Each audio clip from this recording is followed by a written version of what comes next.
Again, welcome to Harrison Stream. your head at me. This would never happen on Luca's watch. No, it wouldn't. It absolutely wouldn't. She'd take care of us. Yes, welcome to Fragments, our Demiplanes of Dread campaign. The highest production quality and sound management across the entire TPK network. Always prepared, always ready, always set up when we go live.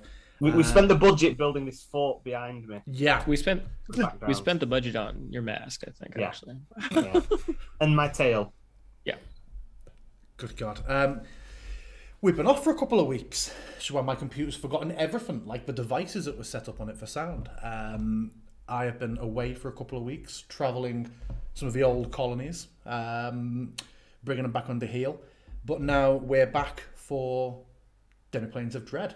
The group last time leveled up to level 4. Big congratulations to Hazim, who in maybe 8 or 9 years of us playing various forms of TTRPGs together, it's the first time he's ever rolled well on HP. He rolled maximum on HP for Hazim. Also, congratulations to Luca, who spent several minutes debating whether to roll or whether to hit the average. Which should you do, roll or average? She went with roll, and she rolled the average. So that was fantastic. Jack, how did your HP go? I am not a risk taker. I just went the average. Cool. We re-roll ones if anyone ever does gamble and roll on 1. Always gamble. Yeah. So, yeah, we've been off for a couple of weeks. Last time, you returned to Fort Wotton. I've got no music either. Let's put music on. Boom. Random page. Music. Go. It's playing twice because I also need to mute that. There we go. God, what a mess it's been tonight. Cool. So, yes, we returned from Fort Wotton, bringing the undead. If you remember, we picked up last session in the midst of combat with a group of undead, one of whom had like a satchel made of clearly human stitched flesh and seemed to be communicating in some way with the others, or at least issuing commands over the others. The group decided that the noises it was making and from the way it was focusing on them when they spoke, they believed it to be capable of certainly a level of understanding, perhaps even a level of communication. It said 2 words, right? What were the words it said? Well, one, it kept saying Skranor. I don't know what that meant, but it said home as well. It also said someone's name, like Harry or Henry or something like that. Well, we think it sounded like a name, sure. Could have meant anything, though. Could have meant I need a poo. Henry. Could have been. Could have been. Regardless of whether it did need a toilet or not, you decided to bring it back to Fort Wotton with you, where there was a tense exchange outside between Whisper and Irina. Conflicting feelings for Whisper, conflicting feelings for Luca. You did get inside, and Captain August has imprisoned the undead in the only cell in all of Fort Wotton, you were told. They don't really go in for imprisonment much, as you've already seen, but like a farmer, a bit of mild negligence from a farmer resulted in impalement. They don't really have much time for imprisonment, but the zombie has been put into a cell. He is sending word to Drakov to see if it should go to Morfenzi or not. In the meantime, I put in the Discord the other sort of leads you're currently floating around or working on. There's people in town you may want to talk to. There is the livestock that is Owlbear disappearing. Yeah, from how it's been described, they aren't familiar with the term, but you've pieced together from the descriptions of it that it's possibly some sort of owlbear. That secretes... Was it acid it secreted or something? That secretes some sort of filth. A filthy owlbear. We also got a name on the knight Gondagal. Yes, Gondagal. Gondagal. Yeah, turned up when you were in that zombie encounter. Full plate, impressive horse, drove down a few of the zombies and then rode off, and you asked about Gondagal when you returned, and were told that they are seen to be a bit of an ill-omen figure, and a fate that befalls people who speak ill of Drakov and her excellent, safe, stable regime. All will be well. So yeah. And if I'm not mistaken, with the kind of owlbear thing, it wasn't that there was like traces of acid. It just looked like whatever attacked this area was affected by acid. Yeah. It was like there was that big burnt sort of hollow where the pigs had gone missing. Anything that anyone wants to add that I've missed? Any questions anybody has based on last time, or shall we get to the new day? Yeah. I think I'm good. Yeah. We're playing long rest. We are applying a long rest, everybody. Yes. And the level up. Well, the level up should have already been applied, of course. Well, no, another Right. level up. Another Level one, 5. yeah, just another one. A retcon I made was, I discussed it in the Discord. Luca Whisper has gained the first aid cantrip. If you missed me talking about this in the channel, it's a cantrip that lets you spend someone's hit die to give a small amount of healing. She's got that spell, but we've changed it so that it uses her own hit die, because it seems unfair to potentially, for her to decide, as well-meaning as it might be, for her to decide that she's spending your hit die and it rolling terribly, and then you having none left for a rest. So it takes from her, not from you. Oof.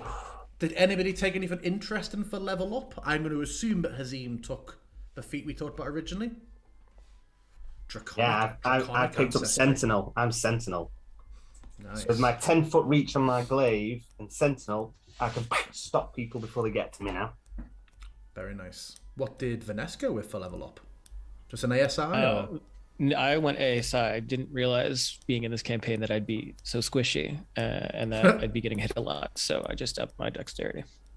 Okay. And do you want to share what Whisper took? Or do you want to keep it to yourself? Did Keen Mind. Mind. Keen Mind do? Yeah. I took nothing because I just increased the AC of all enemies by 1. Is all I took. So, Luca decided to go Keen Mind because last session the DM deliberated with her wanderer feat that she can't get lost. She's like, well, I'm taking Keen Mind, so now I always know. well, we talked about that in part of it where she was like, well, can I get lost? It's like, well, if you've been somewhere, you can find your way back to the path. But if a wizard teleported you all into the middle of the woods on the other side of Falcovnia, before she wouldn't be like, Fort Watton's that way. Now, at least you know where north is, and then you'd all be like, holy shit, a wizard in Falcovnia. Okay, let's take it to... Another one? Yeah, another one. What? Let's head to the morning.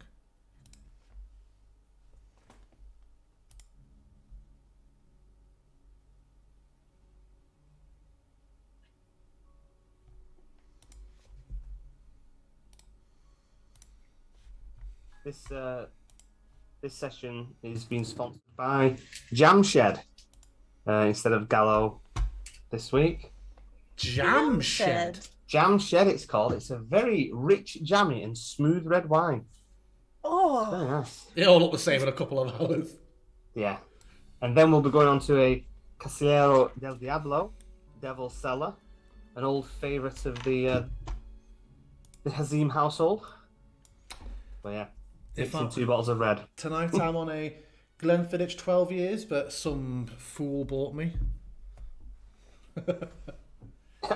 You were the fool for looking after my kids. Water. Water. Early in the day for you lot. It's true. So, Luca, you've already been given a +2 to check or save by Cole. It is morning. Luca, please make me a perception check. So you all wake up. Are you all in your group barrack in Fort Watton? Yeah. Yes. Well, I don't know. Is Vanessa? What's the question? Yeah, why wouldn't I be? I don't know. Why wouldn't you be? Yeah. She's hanging out like the rest of you.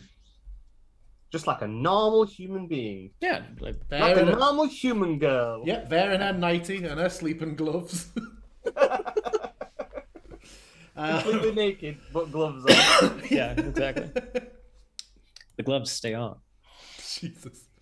So, the gloves stay on. You are awoken by the sounds of the camp. The usual, it's your second morning waking up here, but your third day in camp, partially.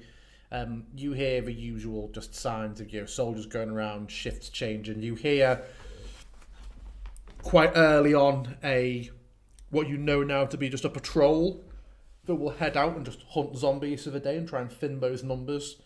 Dispatches, you hear the shouting of the farmers, just the distant day-to-day squeal of the swine in their pens, not too far away from your barracks. But yeah, you are all awake in your barrack.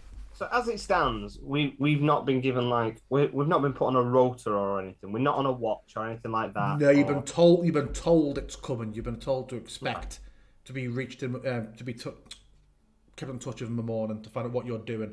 Okay. You're basically told until we have, if you're doing stuff that is making you useful to walk to Fort 1 and the war effort, we'll let you get on with it. If you don't seem to be having enough to do, stuff will be found for you to do. Sure. Oh yeah, and that was another thing. The alchemist's fire. We buried it outside and marked the tree. You did. Yeah, we'll remember when we get to fucking the capital and go, oh, we forgot the fucking alchemist's fire. Well, hey, Whisper's got a keen mind now. Yeah. Can we make a point that we wouldn't forget it? Sure. Okay. We'll So I see. think in character, we could quite easily forget it. Anyway. Just copy paste it in the first line of your notes every session. Yeah. I'm going to change my name to Hazim Halif, Alchemist's Fire. Yeah, you are awake. You are in your bunk. I'm probably still asleep, like lazy, kind of like teenager type. Just.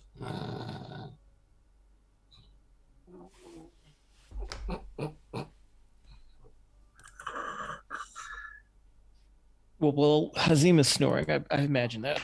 Vanessa's pretty early to rise. She didn't get too demolished the last session.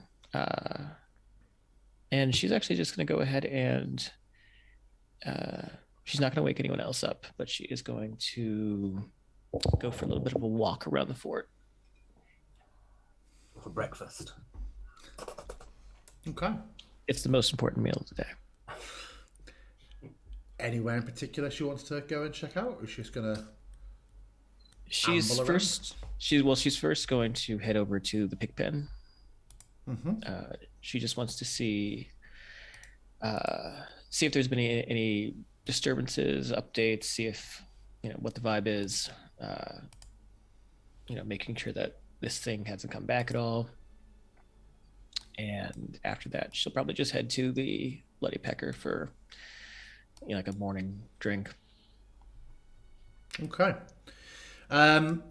Getting to the pig pen, you see there are two guards stationed on the wall above it.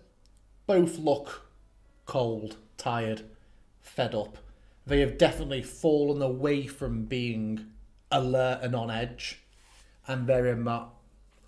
Clearly their shift is due to end very soon, and they are just at that point of being so done with it.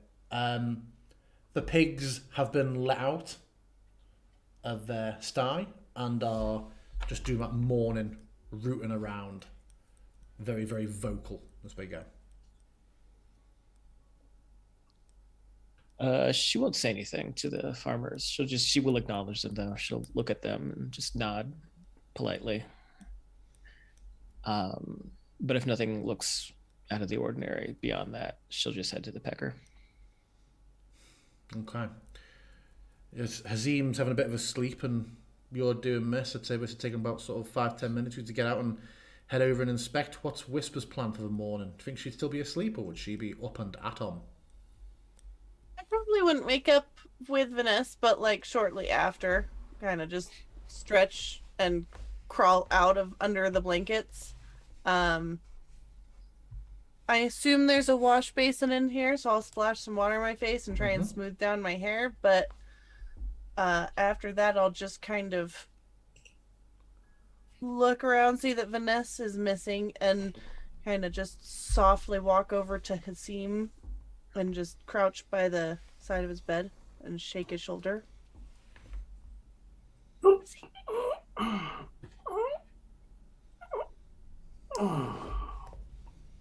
Good morning. Did you sleep well? Oh, No. no. Why not? And I'm kind of like speaking, eyes closed, still wanting to go back to sleep, but what was the problem, Whisper? I believe it is time for us to hasten our attempts to leave this place. I don't think we're going to go anywhere until they allow us to leave, until they give us a reason to go. I was hoping until now that my blessings would protect us. But it was made clear yesterday that that is not the case. And I'll open my eyes and kind of like look up at her now and like swing my feet off the bed.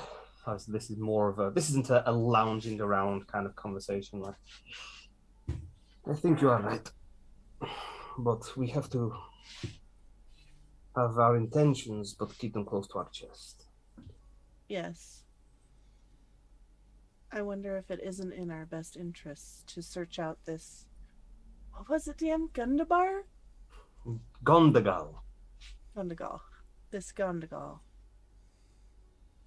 Perhaps, but he is a ghost by all accounts. He is not someone that is easily found. Where do you go hunting for ghosts? We found him once. He found us. True. Perhaps we could attempt to replicate. I think there was word that he had been seen near Silverbass. I am right about that. That's where he'd been seen previously? Yeah. Yeah. It was A, like a number of places, yeah, including I think August. I think it was August who said he'd seen him from afar. Oh no, the guard you're talking to outside seen him from afar when like Silverbass was falling into the ruin. But he's been seen a few places around. There's like that. It's basically like a bandit camp or something at Silverbass or whatever. Yeah. Silverbass is the town that, yeah, the main road to Lekar does pass through. It's been lost and fallen to. It's kind of like in a semi-ruined state, and bands of not outright bandits, but kind of outcasts and nomads are all basically large scale, like squatting in. Yeah. So that brings with it obviously good and bad. Either way, the protection I was hoping we had does not seem to be a thing, so we should try and work on our way I will follow your to lead getting on out this. of here. I agree, but I am less concerned so much about your safety. I feel you are too useful to them to be harmed. However, I had hoped that as well, but that was tested yesterday with Arena, and the war sickness here is too great. I suppose the gifts that they have seen from you, they presume they would still work even if you had all your fingers working and everything else. I do not think they are opposed to harming you, but I do not think they would kill you. But there are worse things than death. This is true. Yes, what would- I would hope not to end up limbless and carried on someone's back.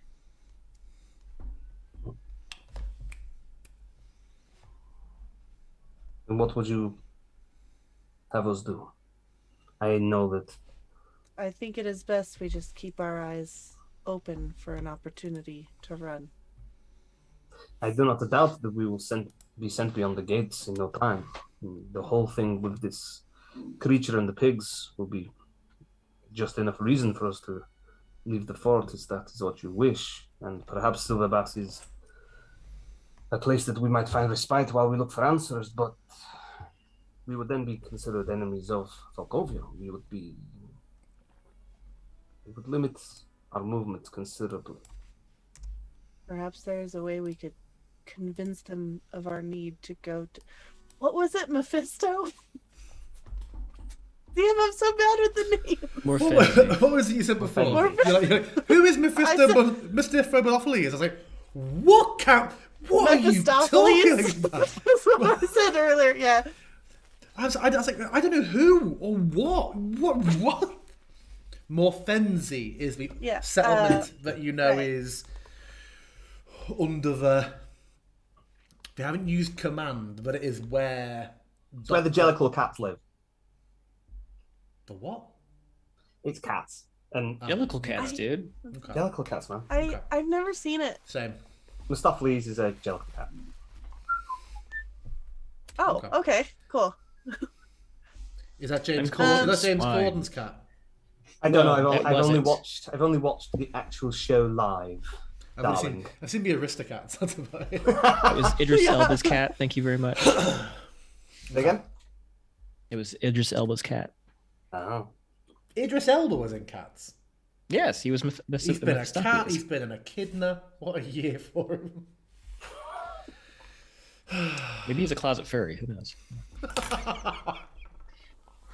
Maybe not so closet. Yeah, furries are the worst, proud. right?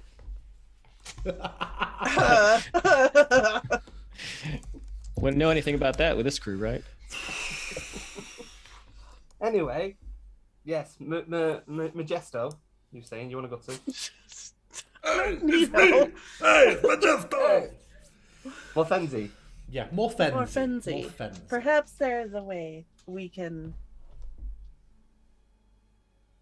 convince them of a need for us to go to Morfenzi, so they I believe think, that we are on our way there. I think we have put everything into place and shown that we are keen to go there. I imagine they will be waiting on Drakov's word as to whether that is what is planned next for us. But leaving this place, I do not think is difficult. I think the abilities that you, myself, and Vanessa have, even a small retinue of people, I think we could handle ourselves. But once we get to Silverbass, if that is where you're intending, and I am speaking kind of quieter on this one, who is to say we will not see the same thing there? And then we have nowhere. Nothing is to say that. And we do not have nowhere. There is more land to discover. These people did not even know of magic. Who knows if they know of what really lies out there? As I say, I will follow you. I'm sworn to protect you. And so that is what I will do. Wherever you choose to go, Whisper, that is fine by me, but let us try and get as much information as we can before we decide to run. That is all I would say. We should go find Vanessa. She has a habit of wandering off, and I kind of get up, and I'm always dressed in my armor. There ain't no way that I ever take this off, especially here. So kind of like stretch and grab my glaive. Is it fair? Is it okay if I say that, like, last night I kind of like teared off some strips of bedding or whatever, and I made the same kind of ribbon that I had on my old glaive, so I can just carry it? I can't imagine it's never broken before. I imagine that would be something that you are used to just fashioning. Yeah. Yeah, in some way. So it might not be as pretty as when you start up a campaign, but functionally, yeah, absolutely. Oh, I then don't know how to tie a knot. I throw the ribbon over and loosely tie off my glaive on my back. I'm like, oh, I had a really good dream last night. I was sparring with somebody for hours and hours and felt like I picked up some new techniques. I might try and You level down. Perhaps a new feat? perhaps I might try and put them to the test at the training area this morning if I get the chance. But anyway, for now we should go and find Vanessa. Yeah, well, Vanessa actually got to the Pecker a few minutes before this. So yeah, Pecker, you find the Vanessa open. Yeah, you're able to go in. It is none of them. Gotta buy her dinner first, though. Okay. None of the candles or lanterns are lit, but enough daylight is spilling through the window that it's still illuminated. And as you open that first door into the foyer, you do hear a quiet voice further inside, just talking in a low conversational tone, and you hear another voice of grunt in reply. Does the grunt sound or the low voice sound familiar at all? No. All right. Then I'm gonna step in quietly, Yeah. casually. Stepping in, you see 3 figures sat at a table. Just in a not just you can tell it's been like a low conversation, but it hasn't been like a conspiratorial one. It's just been, this place is quiet, it's empty, there's no need to shout. They've just been talking away. You don't recognize any of the figures. It's 2 men and a woman. 2 men and a woman. They are dressed, and I'll give you straight away, you notice one of them is heavily either disfigured or scarred in the face. Difficult to tell at this first glance. Got a picture of her by any chance? I've got a picture of them. Fabulous. I love visual aids. Yeah. Where are we? Images for sharing. The look of them, they are, and got a bit of license with the art here. They are in that very sort of highwayman, bloodborne style art, but with a bit more of a. Why can't I share it with everyone? That's interesting. It never happened on Luca's Has stream. that come up for all of you? No. Yes. Yep. Yeah. Did you say no for you, Vanessa? No. He looks like a cool, like, Warhammer character. That's interesting. Let I me can see it on stream, but not on my screen. I got You it. know what? Oh, he does look cool. I'm seeing it on stream too, not on Foundry. But yes, he looks cool. I like his coat. How about this one? Did you get that one on yours? I got her as well. Did you get that on yours? Sorry, Jack, just to confirm. No. No. Nope. We have to, look at it on streaming, unfortunately. I bet I know what she smells like. Do you reckon it is? Is it is it actually? What? Is it Yen? Because obviously it looks like Yen, and that Yeah, line alone for makes it me looks like think. Yennefer. Her. Yeah. Yeah, that's for sure. Oh. Yeah. And yeah, one who is quite disfigured or scarred. And you do see the very sort of like bloodborne hat on the table for one of them, and they're just talking. Little tricorn hat kind of thing. Yeah, they're talking away, and you see they have flagons on the table, and Dennis, you can hear Dennis in the kitchen, and all 3 of them just turn to look at you. Good morning. And the first chap sort of turns, and he's quite large compared to the others, just turns and gives you like the up head to good morning. DM, do these folks look like they're from around here given the quality of the dress and weapons and all of So it's that? definitely different to everything you've seen so far. However, it still undeniably contains like red sashes with like that falcon on. It is clearly a type of Falconian military dress. just not one you've seen before. All three of them are lacking the facial tattoo that you associate with Talon officers. She'll carefully approach, keeping a distance, but a respectful distance. But she will step a couple feet closer to them, and looking at them, she will go. I hope it's not too early for questions, and I don't mean to intrude, but it doesn't look like you're from here, at least not members of this battalion, militia. There's like an eyebrow raised for a moment. So you are one of his company from beyond the mists? Yes, well, something of the sort. And it seems it is your fault we are here. Is it? Indeed. We have ridden through the night to collect something of great importance that we were informed has come here, and we are to transport it back to Morfenzi. Oh. Yes, that. Well.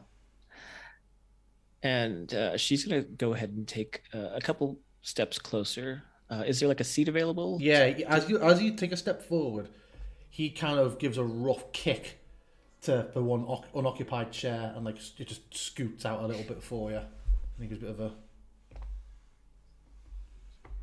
Thank you. A gentleman. And, the other two laugh in a way that suggests they know that this person is not a gentleman. Yeah. And she'll kind of smile and chuckle to herself when the others do. But she'll sit and... So, are you tasked with just bringing this thing back to Morfenzi? Do you have any other tasks while you're here? And the woman sort of leans forward. Like, why would we be privy to tell you this? Well, because I was one of the ones who helped catch that thing.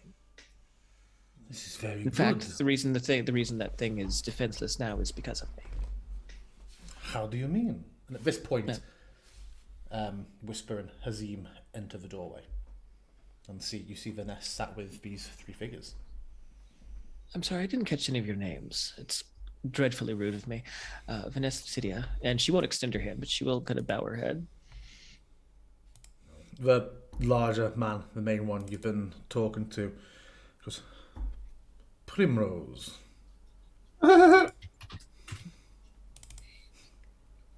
he says that, she'll extend her hand to him, like wrist up. Despite he just gives it a good old shake. He doesn't go for doesn't take it. He just, not unkindly, not like he's doing it deliberately, more like he didn't notice. Just goes and sort of, unless you're fighting it, like inadvertently, just turns just your hand awkwardly, like fist bump. The woman just sort of Turina van Venderhelden, and the scarred gentleman says, Valstagar.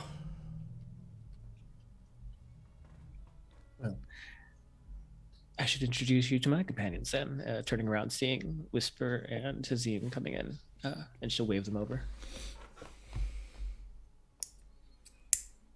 Okay, here we go. And I walk over and I will just drag a chair. I'll drag two chairs from a nearby table. I'm presuming all the chairs around this table are taken. Before you tell me more, I would like all of you to make a perception check. Make me a perception check. Whisper and Hazim can make it with advantage.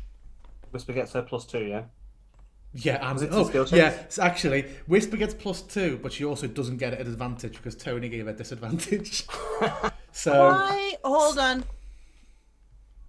Cole give you Can I not +2. roll? Yeah, I'm having a similar issue. I'm just gonna reload. Yeah, you guys click Yeah. around. Yep. Okay. Clearly, we don't exist anymore in this game. so We now you know just- how this episode ends. You just kept the most important person. So yeah, Don't worry, I'll carry it. so I'll Hazim, carry it. yours is at advantage. Okay. Luca, when you're back in, yours is +2. Are you but wanting regular. me to use my +2 now? Well, Does she it's have to- is it on the next one? It says on next save, doesn't it? Oh, all right, all right. Is it save or is it just Hey, check or TPK save. made the rules, Luca. Yeah. Harrison, That's right. victim of your own Fine, fine. success. Literal sons of bitches, man. Just Okay. on the next one. Hazim gets an 18. I will roll as soon as this loads back. Yeah, in, that's fine. sorry. I presume Same. Vanessa's in the same boat. Yeah. Yes. With an 18, I will give to you, Hazim, and then if you roll well enough, either of the other two, you would notice this yourself. You're used, Hazim and Whisper, with your, well, particularly Hazim, with your bestial features, or in Hazim's case, outright being a fucking fox, you have definitely noticed in this very, very human, low magic place that you have gotten looks from people of shock or surprise. That's 19 for finesse. Yes, it is. The look that passes very, very fleetingly between these three people upon seeing you and to a lesser degree Whisper enter is not that usual sort of shock, but is a different sort of, more like a You want to test perfume and lipstick on me? more of a like look passing between each other, as opposed to the what the hell is this? There is there is a bit more to their reaction. Okay. Are you still loading, Luca? Oh no, she's back. I'm back. 28. Jesus. Jeez. Yeah, you can perceive what they had. Disgusting. You can perceive what they had for fucking breakfast, Luca. Yeah. Through time and space. Yeah, yeah. So yeah, you. In fact, I'd give with that extra bit, Luca, that the look they sort of throw each other, and this is kind of broached more into an insight across this role for all of you anyway. You get that very much sense that the glance between them is referring to an earlier conversation in like a "oh, you see" sort of thing. Alright. My reputation precedes me. Standard. People talking about Hazim wherever he goes. But yeah, so Hazim's pulling chairs over, you say? Yeah, I'll pull two over, one for me and one for Whisper. And as I kind of see this exchange, I'm going to place mine slightly more. I'm going to position it so I'm a bit more in front of Whisper, so she's kind of like, I feel like I'm securely more in front of her a little bit. Okay. But obviously, I'm going to turn my chair around and sit on it from the back over the top because, you know, Yeah. kind of a big deal. Kind of a big deal in these parts. And, I will just sit quietly Hold on, because- in the chair. It took a few seconds that my headset did that usual. So you're charging me, finger, are you? Okay, it's back. Go on, Luca, you were speaking? And then I win. I will sit quietly. Sit quietly in the chair, just kind of looking around to each of these three, but not really saying anything. I'll just sit down. do they have drinks at the table? Yes. Wow, early starters. I will kind of like look at them, look at their drinks, and say, it would be rude to meet new friends and allow them to drink alone. Might I join you for a drink as well? Go for it. And I look over to Dennis, and I look at Whisper, and I kind of cast a glance at Whisper and Vanessa, presuming they might not have a drink, but you know. I mean, Yeah, I Vanessa definitely doesn't have a don't have a drink yet. Yeah, Vanessa doesn't have anything. And I look at you want a drink? To Whisper. You want a drink? You want a drink? No, but thank you. How about Primrose? I just hold my hand up to Dennis, just for two. Such an interesting name. So, again, these are my companions. It's Hazim. This is Whisper. And she'll look back at Whisper, kind of unless Whisper you say otherwise, there was like maybe a sort of a bit of a tick of recognition when you realized that they were talking about probably you. And she'll turn back from Whisper to Primrose. But I can't help but feeling that you might already be somewhat familiar with us. Well, we know that you have arrived, supposedly from a place similar to Veret Junel, that you have been of some small service so far, that one of you, he points between Whisper and Hazim, has interesting capabilities. But more importantly, and as to our purpose here, you have secured an oddity which we have been commanded to return to Morfenzi as soon as the captain will meet with us. I look between those. Dennis By comes chance- over with your drinks. Dennis looks tired and distracted. Doesn't look he slept. He just puts your cups down and just mutters like a morning platitude and heads off. He seems distracted. Primrose continues waiting for you to speak. I don't suppose you were told that we would be returning to Morfenzi with you. Nothing of the sort. Okay. I don't think it required a laugh or anything. It's I just wonder why you would think this. Why you think you would be brought in to Morfenzi. because we are the ones that found the creature. We have spoken to it the most. There may be questions that are asked of us that we could not recall at the time. You know that one of our people here has abilities that believe that you're Dr. Silas? You're thinking of the Wrath of the Sea Kraken adventure there from I am. Crucible Magazine 0001. I actually, Dr. Peter! Yes. Dr. Peter might be interested in. So yes, there are plenty of reasons why I think it's safe to presume why we There might... are two ways to gain entry to Morfenzi. Either at the command of Drakov, or at the invitation of a good doctor. Your service in securing this oddity is appreciated, but unless I hear an order from Drakov, or unless the doctor informs me to extend an invitation to you, even were you to march with us, holding hands with Valakar here, the guards would turn you away at the door. Well, I'm sure after we have shared a drink and you've found out what good drinking partners we are, that you will be asking Peter for that invitation. That may be the case. Which one of you has these abilities? I'm very skilled at fighting, I must admit.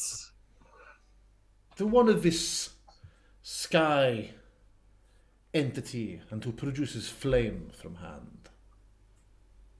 Yes, I believe you're referring to me. Oh. Very well. And yet you have the more animalistic appearance to Hazim. I do? So these abilities are not related to the change upon you. No. There is Change. no change. This is how I was born. You are aware that there are things beyond the mist that are different to Falkovnia. Yes, I have met the champion many times. He has spoken of elves and dogs, but you are more fur than flesh. Forgive me. It is interesting Enough, to that me. is fine. My people are not well known from place to place anyway. That is... Oh yeah, yeah. And the place where the champion is from. Well, perhaps he has heard of me even less. But there are many of us. We are not quite the oddity where I am from. And you? To whisper. I see that he is obviously. And he sort of leans forward to Hazim for a moment. Forgive me, you are. You are male? I am, yes. It is difficult to it's difficult to tell. This one clearly is a fox or wolf to my eyes, but I cannot tell. Have you always been as you are? Have you been changed in some way? This is more to whisper. There has been no change. This is how I have always been. Most interesting. And you can both tell that he genuinely does think these are not just like nice to meet you platitudes. He is trying to, if anything, suppress how interested he is in both of you. Most interesting indeed. We jest, we laugh, but it may be that you do find yourself invited to Morfenzia eventually. Well, if it's any incentive, should we get an invite and should you escort us, well, then you get to learn more about my companions. I can see that you're intrigued. It's a professional capacity, but Of I'm course sure it you're is. very interesting people. I'm sure you have many stories from a land not beset by the deceased, but Jim, are there candles at this table I can light? there are many candles and lanterns. None of them are currently lit. Are you about to thaumaturgy it up? No, I would use Druidcraft, because Of that's what course. I've got on my ring. Of course. Yeah, I'll just flick on the candles really quick, and just say, we would love the opportunity to travel and teach you more. And as I'm picking up my mug to casually have a drink, I say, but the question is, would we be invited as guests or experimental subjects? And I'm gonna eyeball and I'm gonna go for an insight to see on anybody's reactions as I say it.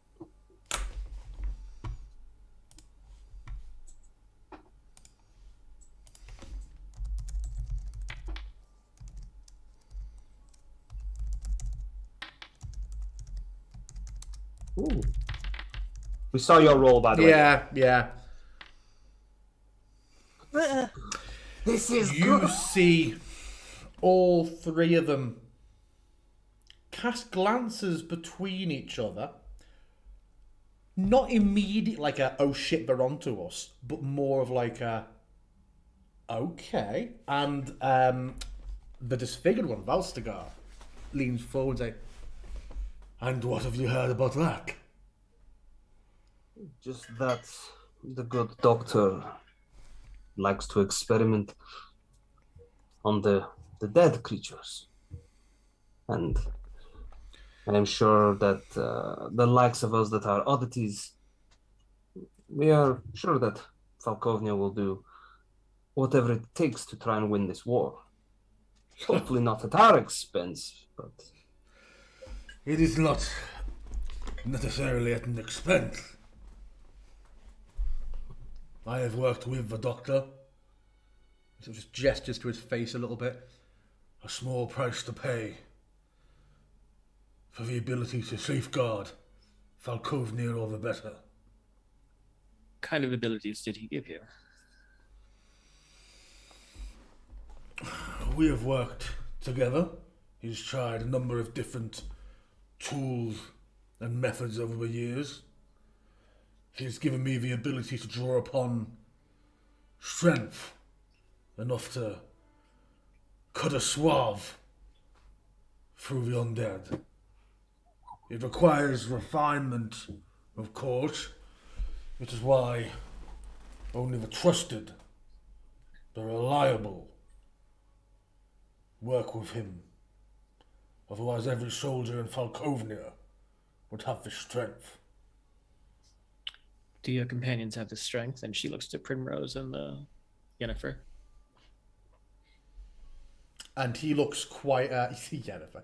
He looks quite proud for a moment and sort of like even tries to give a bit of a shoulder roll. Like, they do not.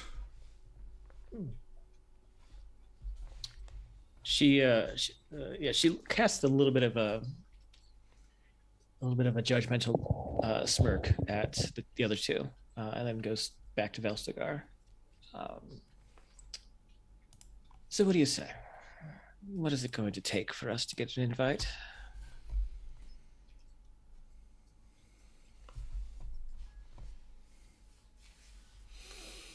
We're taking your corpse back today, which you found. We'll see what the good doctor makes of it. We'll tell him about your companions. I think he'll be interested in both of you. Just to get to know you more better. Some questions. The gift he has given to me does have a somewhat bestial nature. Which is why the two of you catch the eye, draw an interest. May I... He leans forward. Not like alone, but he's trying to get a bit closer. As a show of faith, may I take a vial of one of your blood to present to the doctor, so that he and Strahd can inspect it and see if you are... if you have the same potential for the gift. One moment. Vanessa very, very gently, almost seductively, puts her hand on top of Valstagar's. He draws it back immediately. Doesn't look unkind. It is clear he does not want to be touched, but he kind of doubles down with a friendly smile to make it clear that... My apologies. I was overly familiar. I didn't mean to make you uncomfortable. This is an interesting proposition. However, I have a better one. Say we just come with you, and given the increasingly dangerous and, well, sentience of these creatures that are stalking the woods, you and your companions are clearly capable of dealing with the old things, the old creatures, the old dead. There is something new out there, though, and it would benefit all of us, you all in particular, for bringing back this prize, to have us escort you. We can lend our abilities in defense and offense, and we can make sure that this prize, this talking prize, this prize that can communicate with others of its kind, does not somehow corral others while we travel. And that way, when we arrive, we can introduce ourselves to the doctor and what did you say his name was? Strahd? Yes, the lab assistant. Oh, the lab assistant. Well, we can introduce ourselves directly and they can negotiate our blood from us that way. No, that won't work. As I said, command or invitation only. Were we to rock up with the three of you, Rock up. we'd find ourselves on spikes. There has to be something more that you can do. Yes, we will return. We will relay your keenness to visit upon the doctor. And if he finds it prudent, he will dispatch an invite to you. This is the way it is. I do not doubt that we will be invited at some point or another. I don't know about references, Luca. The DNA testing. Jesus. Okay. The God damn it, you and renaming people in this campaign. I just keep thinking Yennefer now. Tarina leans forward for a moment. It is very hasty trying to make these decisions, especially so early in the morning. Have you even had breakfast yet? And she stares you dead in the eye, Vanessa, she says it. No, I'm not really a morning person, as far as breakfast is concerned, or eating. You have no need to worry about me, though. I'm all right. Very well. Everybody becomes hungry, though.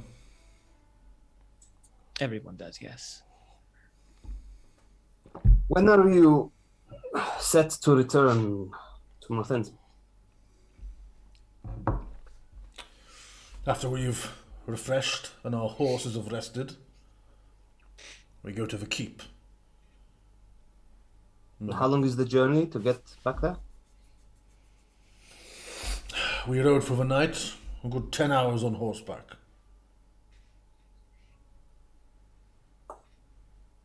What if you were to stay another night in the fort?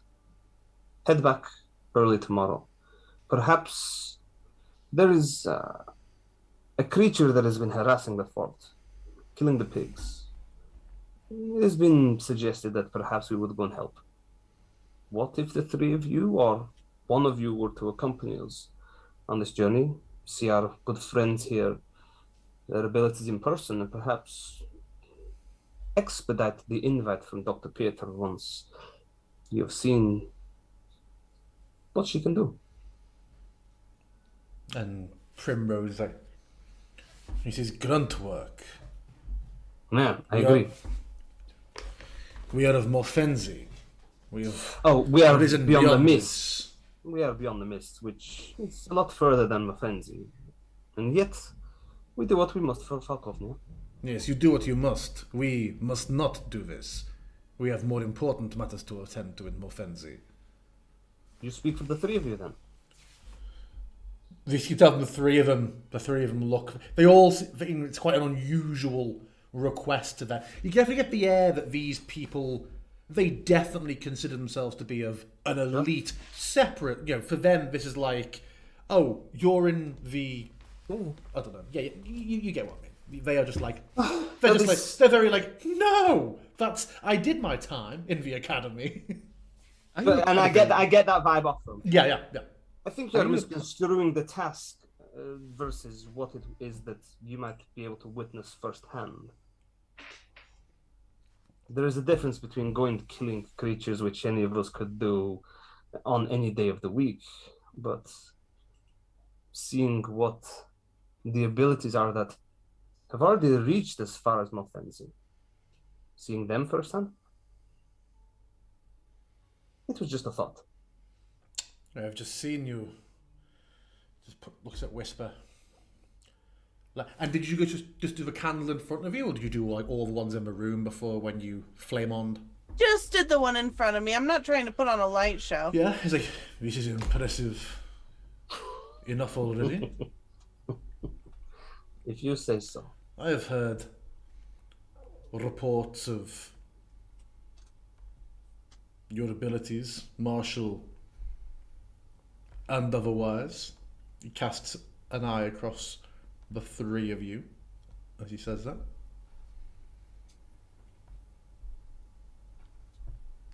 Very well, then I suppose we'll adhere to protocol.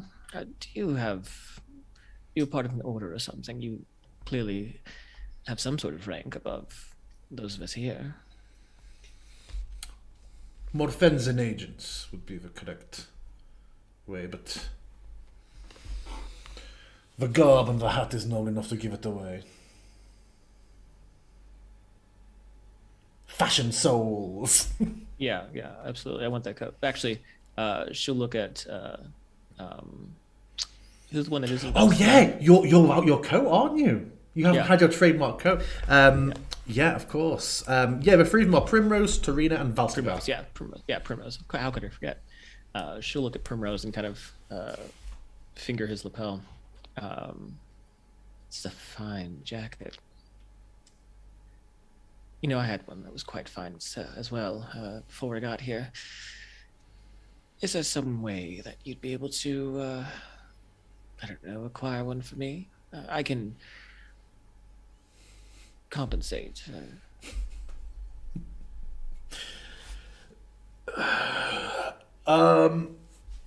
I tell you what, if you ever do get invited to Morfenzi, make sure you're given a coat if I'm there. You I promise. grab my glass and go, to coats! Goats. But she'll actually put a sort of playfully smile. You promise. He...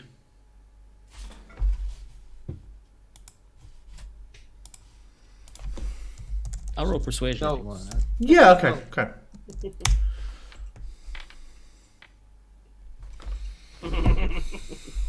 Don't bother, Jack. The polar opposites. You can tell that he's quite cool. He kind of leans away a little bit and shrugs it off. But you can see like the slight flush under the jawline, and the very this is someone who is really his manner and what he says is very brusque and shrugging you off, but you can tell you got under his skin a bit in a good way. He's like, no promises. It's unseemly to place your hands upon a Morfenzen agent. There's definitely a little bit of a hunger that that crosses her eyes when she realizes that. Well, I look forward to it. And he makes a bit of a show of Jim? standing slowly, sort of bringing us up to his full height over you while you're sat a little bit. Before he speaks, yes, Whisper? Just while Vanessa's doing this, can I just very coolly try and never mind? Well, what are you I trying was to do? gonna look at Chick's face and just see, after her hunger comments, I just wanted to see how she is sizing up this interaction. After what hunger comments? Yen was making comments to Vanessa about Okay. getting hungry. Honest question. Uh-huh. Do you think that's something Whisper would be thinking of? Shit. Or is that more of a Luca You observation? fucking meta. Unbelievable. Shit! I expect No, more No, of- yeah, no, it's fine. I expect Yeah? more of TPK. This is not quality. Hey, then can I change my... Every time that Hazim slipped up and said their abilities, referring to both of us instead of just me, can I size up their reactions? Well, we all have Yeah, okay. abilities. I've just accepted that I've got abilities. Yeah, And but you kept they- saying like they should come and should see their abilities, and it's like it's just me, Hazim, Exnay on the abilities. Hey, Remind me. Well, Remind me. you What say was this. the in-character explanation given for the acid damage? It wasn't fessed up to being Vanessa, was it? No, I said it was. We had a potion that we'd brought beforehand, and they Yes. were like, "Oh, this would have been useful." You did. Yeah. Yeah. Cool. yeah. So far we've kept. So they said we know that the three of you have abilities. All three of you. Mm-hmm. They did. Yeah, and then you were like, she also "Yes, said Marshall, let's go." though, so Yeah. Yeah, and others, and like looking directly at you and Magic, me. So Marshall, and Sassy. yeah. So I'm trying to see like, because out of character and in character, I'm aware how many times Hazim was like, "Come tomorrow to hunt the bear with us, and you will see these two's magnificent powers." I And never it's said just these like- two. I never said these two. Don't start trying to build upon it because you're trying to cover yourself because you've just gone meta. Don't try to throw me under the fucking bus, drag me with you. This Meta. is unbelievable. Trying to see how much they seem to know about Vanessa. Metastopheles. We've done really well. Shit. Because we've done really well at hiding Vanessa's powers. Yeah, Yeah, But you definitely something think you seems have, to yeah. be going on. They're like, yeah, right. Exactly. No, you can't. Okay, Right, you with a can. 10 Okay, you insight. can. It was a 10. Let me roll it for her. Because it is also quite a vague, sort of all-encompassing thing you're asking to... I mean, it's a 10 to an 8. Yeah, it's difficult to tell. As this You beat them by... exchange is happening, she is clearly paying attention to them both, watching their sort of exchange. She does seem to be interested and observant on Vanessa's part of this conversation. Now that you That's mentioned all. That's all you get This with an was 8. Schrodinger's fucking roll. No, I'll roll back the Wasn't meta. interesting. However, No, I please, am please don't spend any legitimately- more time on this, Luke. I'm gonna stop Meta off rolled now. back. I am very concerned that they know that she has magic as well, though. That would make sense. I mean, it's doable. Like, the entire Curse of Strahd campaign was basically anything we did, fucking everybody knew about anyway. Don't worry, and this will be no different. I mean, we've got Strahd in it, so yeah. Well, out of character, I mean, Do you know If- the difference? there is, if we're in the Demiplane and there is a Dark Lord, Yeah. would they have the same ability to, like, kind of always know what's going on in their realm? Kind of I thing? mean, So, it's hard to say, right? You just don't know. We've never met the Dark Lord, so Just you know. don't know Right. what abilities But in the Dark character- Lords have. I have a question though. Yes, Um, Vanessa. Does Hazim have beans? So many beans, pockets full of them. Beans for days. Like Like little beans, cat you know? pads. Little cat pads. I do tippy taps. I've got mittens on when it's snowy, so when we go to Barovia. I'm like, Whenever he gets into bed, he does that like big fox jump, but like with the head down, pounce into her covers. I mean, that's just the cutest, though, right? Yeah. Yeah. Unless you're a chicken. Or a rabbit. Yeah. Ooh. So he stands. He's like, look to the others. And you can tell he's still a bit flustered, Vanessa, but he's trying to play it off as being very, very fed up and brusque. And I imagine to Whisper and Hazim, who haven't got that under the skin insight to him at the moment, it definitely seems like he is abruptly just stood and we're leaving. To the other two, he's like, it's good to meet you both. You all. Perhaps we'll meet again. Some more than others. And the other two. I hope it's more of a guarantee than Stand. perhaps. He does not reply. You have got under this guy's fucking skin. But yeah, to Whisper and to Hazim, it seems for a moment like Vanessa's fucked up and offended him, and the three of them leave, picking their tricorns up. One of them pulls the collar up a little bit, and they head out, leaving you alone in the bloody pecker. I do like a little bit of a wave.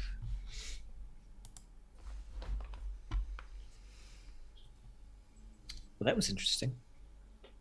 who else is in this tavern, Jim? Just you and, that's what you can Dennis. tell, Dennis. Okay.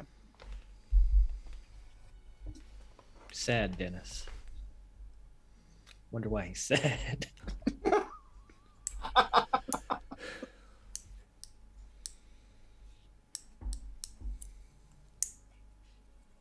Back in a minute. Okay. Dennis. No, Whisper, go on. I was just gonna lean over to Vanessa. Did you say something to upset him? No, but I think I did something to arouse him. Oh. And still no invitation. That is troublesome, but I don't know, DM. I don't know if I could make like an insight to see if the way that I interacted with him, if that would have an effect on Jack, how... you got a nat 20 against his Okay. nat 1. Tell me what you want to know. Well, I wanted to know that like he was going to actively pursue getting us an invitation. I wouldn't say you'd get that from him. You definitely got a sense that he was a bit shocked at how thrilled he was by the flirt, and he very, very much attempted to overcompensate for it by brusquely ending the interaction, trying to save some face. I would say, based on your experience of other people in the past and your charisma and these sort of situations, you could have every confidence that this interaction will linger on his mind heavily and perhaps may influence future decision making on his part. He may no longer think entirely with his head in this regard. He's going to go He's not home and the top split one. up. He's going back to Northenzi and split up He's his like, "Doc- wife and leave his children for you. Doctor, Good job. Doctor, my balls are so blue. I beseech you. I need draining. Siphon them. So yeah, you are confident that you are firmly on this man's mind now. Even though ostensibly he tries to very much make a show of Yeah, it. yeah. Sorry, what was the question, Whisper? I don't remember. Are you thirsty? No, but that guy is. Can you blame him? I forget what I was saying though. Genuinely. You asked him if he was pissed. Did you offend him? And he was like, no, I aroused him. Yeah. But I was He gonna stood say up. Did something you not after see his that, but I don't boner remember. when he left the table? Did you not see how he Holds knocks his- my mug? Knocks the mugs over as he steps. Holding his tricord in front of him. Without his hands. He's holding his tricord in front of him as he scratches his head and shakes Azim's hand and carries his 20 donuts. Oh, we've all been there. Yeah. We've all carried a tricorn. I know I have. Quite a few in my day. So yes, they leave. So we're the only ones in here. We're the only You and Dennis. patrons. You're the only patrons, absolutely. There's no music. Keldon, whatever his fucking name was, is not around playing music currently. I mean, I don't know his routine. I don't know where he went. I don't know whether he's in every night anyway, so I wouldn't be like thinking much of it. Mhm. Do you want more drinks? No, we've got. Is there any left in their drinks? Did they? Because they seem to leave abruptly. Yeah, there'll be a bit left in two of their cups. I just kind of pull them in. And I just start pouring them into my tankard. It's early. Do you want bread? With some meat? Yes. Okay. Just bread, please. Right. Yes. It's okay. And for you, need lock's eyes of you, Vanessa. Do you Nothing want some for me, sun? thank you. Pardon? Nothing for me, but thank you. And he just sort of nods and drifts off over to the bar and begins to put a couple of bowls together. Yeah, her eyes definitely linger a bit as he's walking away on him. But when he's closer to the bar, she'll drop back down and direct her attention back at the others. Yeah, I don't think Hazim is necessarily socially aware enough to pick up on this guy being a little bit morose. So I'm just kind of free drink. Here's your We got a breakfast. free- Sorry, I'm a little morose this morning. Then he comes and puts the bowls down about a word and just walks off. Sighs heavily. Crying into the soup. Nobody Yellow knows. question mark above his head. Oh, Yeah, he pops the bowls down, just goes back. thank you, Dennis. Mm-hmm. So what are we doing with our day while we wait for them to return with our invitations? It depends You whether you think want it'll to try be and have that an way? easy day. We can try and have an easy day and they put us on guard duty, which would be pretty boring. Or we go and find out what's going on with this owlbear creature, which might be more entertaining and gives us a story, gives us a little bit more, I don't know, clout in the fort.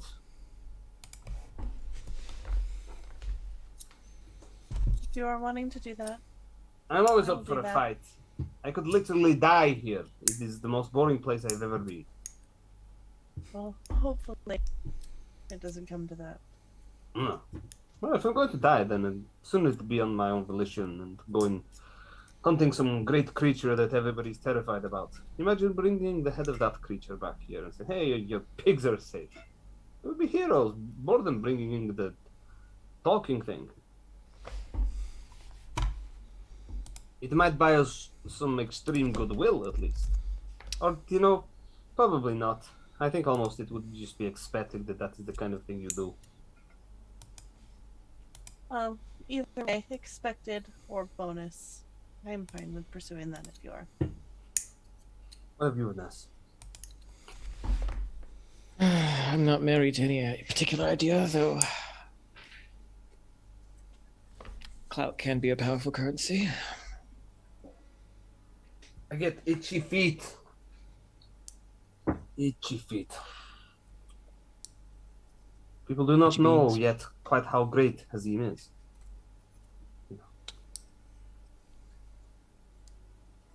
Vanessa kind of tilts her head, cocks her head a bit, wanting to say something. And I look at Things her better like the look of curiosity on her face, like, oh, just to confirm, pretty great. And I raise my glass course. with a straw in it. Sure. I'm sure, yes. Well, I suppose that we've nothing better to do other than wait around to be tasked with something. I mean, maybe we show initiative and go there ourselves before they try to send us out there anyway. I mean, I don't know if we're allowed to leave the gates, but sure, let us just try and we'll go find it. A nice surprise for everybody this evening if they're eating on foul owlbear head. Let us put something on the spikes ourselves as opposed to something that they put up there. The door, which hadn't been closed ever properly, just sort of left ajar, pulls open as a guard, just standing, dressed guard, steps in. Doesn't come fully in, just turns, calls over to the bar. I can't remember his name. Dennis! Dennis! He sort of looks up and sees Dennis is very much full of just like, doesn't want to say. And he's like, nothing. Anything from you? Have you seen anything? He's like, still like, no, nothing. It's like, gotta keep looking, but if he's deserted, he takes a bit of more step inside. He's like, my hands will be tied. It will not be good for you to have birthed a deserter. And he's like, yes, but he would not have fled. He would not have fled. He's like, I'll keep looking, but that's all I'm saying. And Overhearing this. the boat just kind of comes a bit of an awkward silence and a bit of a. And my guard just Overhearing drifts this, out. Vanessa kind of stiffens up a bit. Well, if we're to set out, we should probably do so sooner than later. Hazim, finish your drink. Hazim finished my drinks of all of those people who were just Hazim just fucking mind sweeping. Well, I mean, it seemed like a good idea until, we agreed that we were going to go and try and hunt down this creature. I probably won't do all these drinks right before going out. I like a nice drink, but I'm not an idiot. I just meant your drink, not the others. I mean, technically they are all mine now, right? Finders keepers. That is the rule. I just give a little smile and give a bit of I point over with my thumb to Dennis, and you see little beans on my thumb. Little puppy beans. Yeah. What do I make of that? Sound like the boy's gone missing, maybe? I say the boy. How old was he? Mid-20s. Okay. The man the NPC whose name I can't remember at the moment has gone missing? I'm gonna find the DM, so I've got it in the notes. I've got all the notes. Kahab. What did you... Keheb. Kebab. I was just gonna say, what did you last eat? Yeah, it's kebab. It was kebab. Kebab. Yeah. Um, I think Caleb was missing. I did not see him last night. Now that I think of it. no, I haven't seen him at all. It sounds like he might have deserted. Perhaps this strange bear creature got him. I mean, we would know if anybody. I thought they said they did not know where it was. I didn't know that anybody was hunting it. And when we last spoke of Caleb, he seemed quite stoic about doing his duty on the wall. He was a guard as well, yes. I believe so, yes. Jim, has my bread come back? A while ago? Yeah, he brought it back and put it down. Oh, yeah, and- ages ago. It's Okay. fine. It's stale now. Stale now. Yeah, he did come over and went.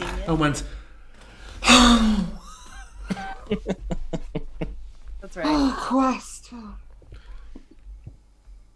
You left his diary open on the table.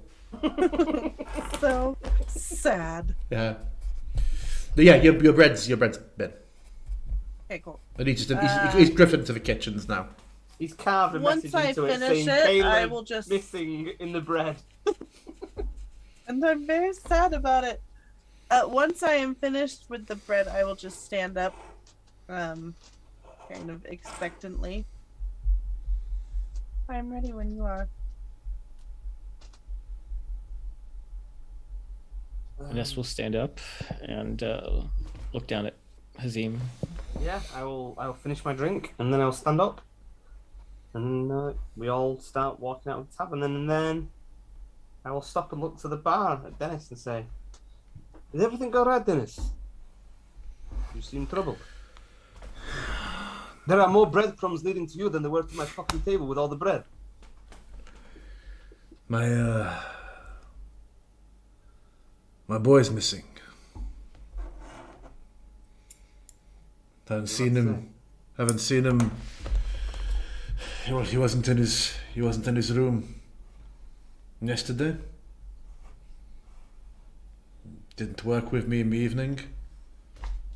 Still did not come home last night. Regards. Think he has fled, but I know my boy better.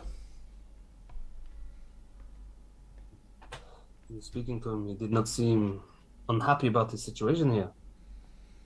No. Not like the huddled whispers we sometimes see from the farmers. They seem to be... They're just worried about taking the blame for the missing swine, as well as they should. And sort of, even when you're inside the building, you know that he's kind of gesturing in the direction of the spikes outside the front gates. But my boy did his duty, thrived in his downtime and his music. He would not flee. He would not run to Lekar. If you see him, if you hear anything about him, you remember him, yes, with short red hair. Yes, we spoke to him. Yes. We spoke to him that night. If you see him, please tell him to come home. I know that he would not desert, so if he does not return, I know it means that he is dead, and they will seek to end me for birthing a deserter, and I will accept it. For if my boy is dead, what is the point of me being here? You do much for the people here. This is a tavern. There will already be some loyal guard in the captain or in Drakov's favor who has bone spurs or a desire to not be a malign anymore, who would thrive for the chance to run a tavern instead. I will be swiftly replaced. Then, if it is to be, I'd suggest you pick up a sword and head out beyond the fort and do what you can for Kulmi. I did for over 40 years. Then you are well practiced. I'm tired. I must wait here in case my boy returns. He may need me to explain something or to fight his case, but please keep an eye out for him, all of you. Of course. And DM, I'm gonna throw out there because I've only got an intelligence of 12. I'm gonna roll an intelligence check. Can I just set my own DC on it for just making a character decision? Sure. I'm gonna go DC 18 on this. If you make a connection. Yeah, I think it's high enough. So it wouldn't be. Yep. Yeah. If I see him, then we'll make sure to get word through. I'm sure he'll be fine. He does not reply, just nods and goes back to his business, seeming very distracted. And yeah, I will kind of like walk out. I don't know whether they hovered, whether the others hovered, or whether I'm catching them up. As I go, seems the boy has disappeared. He's not been seen since the night that we saw him. Imagine that you were one of the last people to see in Venice. Just said innocently, nothing to it, no presumptions, nothing, because I rolled an intelligence 11. Yes, I don't know what would have happened. I hope he didn't. I hope he didn't desert for the sake of his father. You heard something? Did something to you? I'm sorry? He would desert because of his father, did you say? No, I meant for the sake of his father's safety, to not desert. Yeah. Well, if we see anything or hear anything, whatever our feelings here, a man and his son, I think it is fair to say that we'll do our best to help there where we can. Of course. And at this point, as you're outside the inn, preparing to go on your possibly owlbear hunting venture, we will take a 10-minute break. And we will be back shortly. So yeah, join us in 10. We'll see you shortly. Then, balls, why would you do that? You're the... And we're back. I attack Vanessa. Sentinel strike. So, you are in foot 1. You have stepped out of the bloody pecker. And it would seem that you have resolved to go and try and hunt the creature that is offing the livestock. You can see from this distance, looking down, looking across before, you can just see the three figures, the three more Fenzi agents entering the keep, the main stone keep. The rest of the fort is yours. What are we doing? Where are we going? How are we feeling? What are we thinking? I mean, we don't really need the provisions, do we? Or Nah. There's no magic. There's no potions readily available. yeah, I've got plenty of crossbow bullets left. Luca, what are your hit points looking like? You hit dice. Averaged. You hit dice. You hit dice. Okay for healing us. What are my hit dice? You'd have gained half when you rested. Real last night. shit, because we're level 4, so I won't worry too Yeah. much about it. Listen, it's basically just to make you not dead. That's really what it is. Yeah, because you didn't take the fucking bait of that pool creature. Drink it, as it was like the Abyss, the film The Abyss, where this water thing come out trying to go inside your mouth, and you're like, no, no. I don't get that reference, but that sounds horrifying. And I'm This sure. is beautiful. It's a Ed wonderful Harris is there like, drink it. Yeah. Drink it. Just drink it. Like, no, I'm good. I'm good. Oh, yeah, Um, no. So go on, what are we doing? Okay. Yeah. So, I mean, the three of us are walking. It's like we just go. We just try and track this thing down. We go. I mean, it seems strange going through the gate when we know that there's tracks over there. Perhaps we just climb the wall. Nobody's going to stop us. If we look like we're doing something and we say, hey, we're going to go and kill this creature because it's killing the pigs. Then... You can climb the wall if you like. I will I exit can. the gate like a civilized person and meet you there on the other side. You're saying You I'm would- uncivilized because I look like an animal, Vanessa. You would have seen that although you have these like palisade walls and like the watchtowers. Next to each watchtower, there are a set of wooden steps, so you can get up onto like the parapet of this this palisade wall from within the town, just by heading over to one of the guard towers. Does it look a little bit like Gulliver's World? right? Yeah, it does look a lot like just behind you, very much so. Then I'm gonna head. So we should probably inspect. I know we've had a look at it, but better to follow the tracks from where we know they exist than trying to pick them up somewhere along the river. The river is much bigger than this segment of the wall. Vanessa is clearly offended. Just walked off. Unbelievable.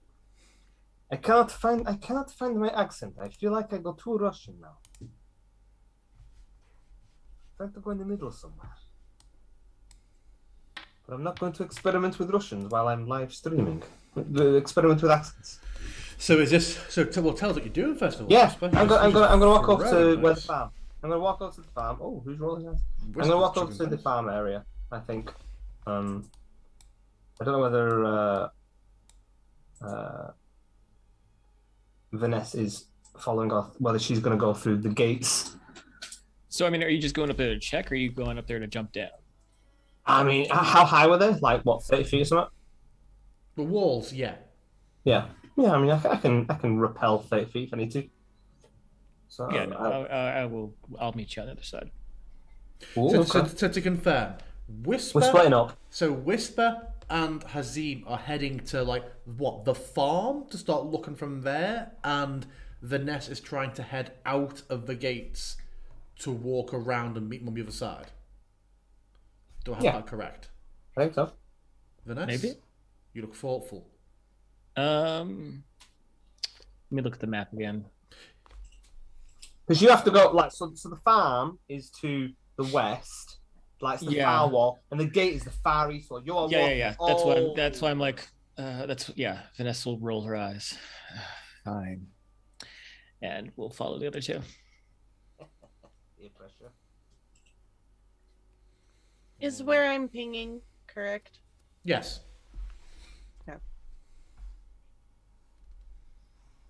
So, But yeah, I am following Hazim, and I am basically just attempting to see if there's anything that can be tracked. So if you remember, is this the thing? Is it like a watchtower here that leads up onto the thing? Yes.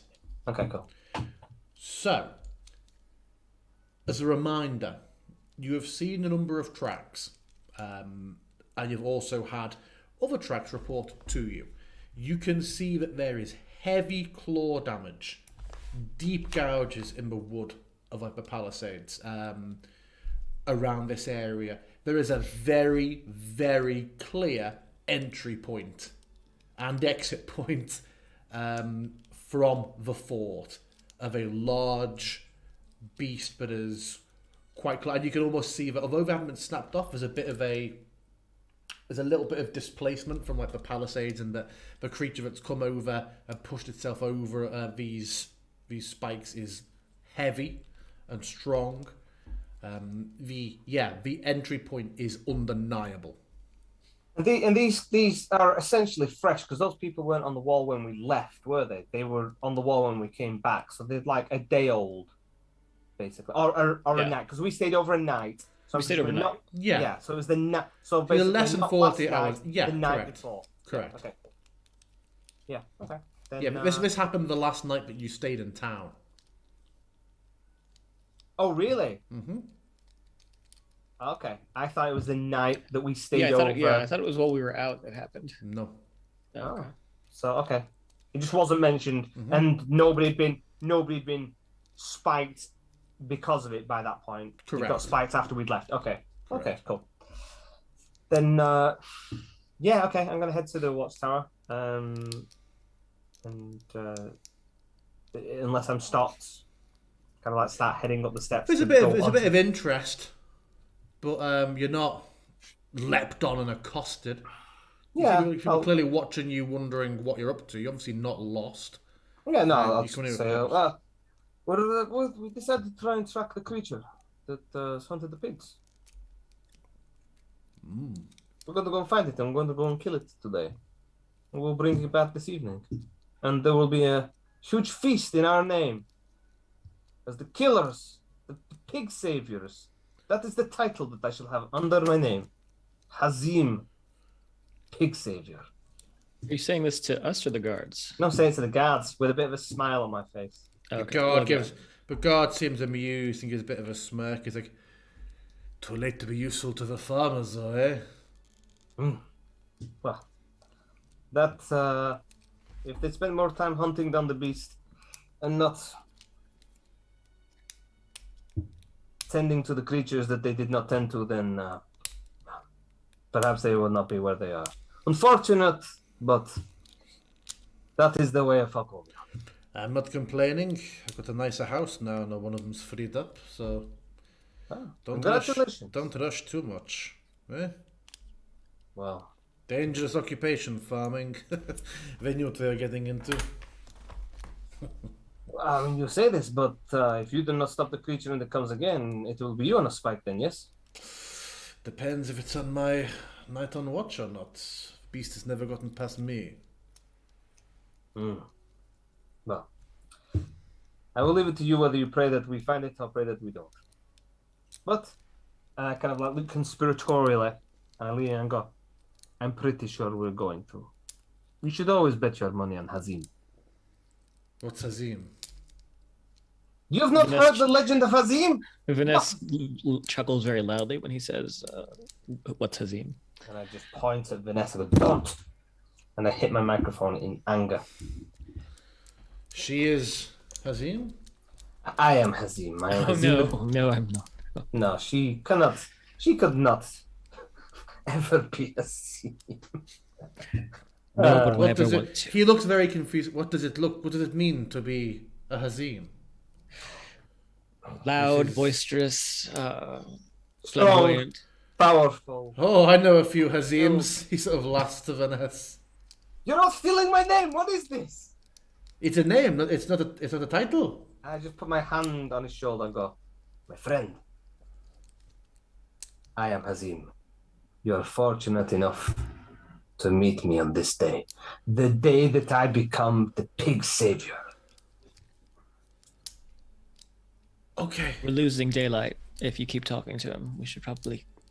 It's like 7 a.m. and Vanessa there isn't enough light for this bullshit. I talk for that long about myself. It becomes night time. Okay, yeah, you can head up onto the parapets, leaving kind a of- very I'm- confused guard. I'm obviously saying it all in jest, but obviously also not in jest. Because I'm pretty good at what I do. I rolled top on my HP. I'm pretty fucking strong, guys. So yeah, I'm going to wander over to the area that's broke up, and before Whisper runs in with her fucking survival track checking shit, I'm gonna fucking go eyeballs on this bad boy with my survival skill and let her assist me for once if she wishes. Do you wish to assist me? She's rolled a 26.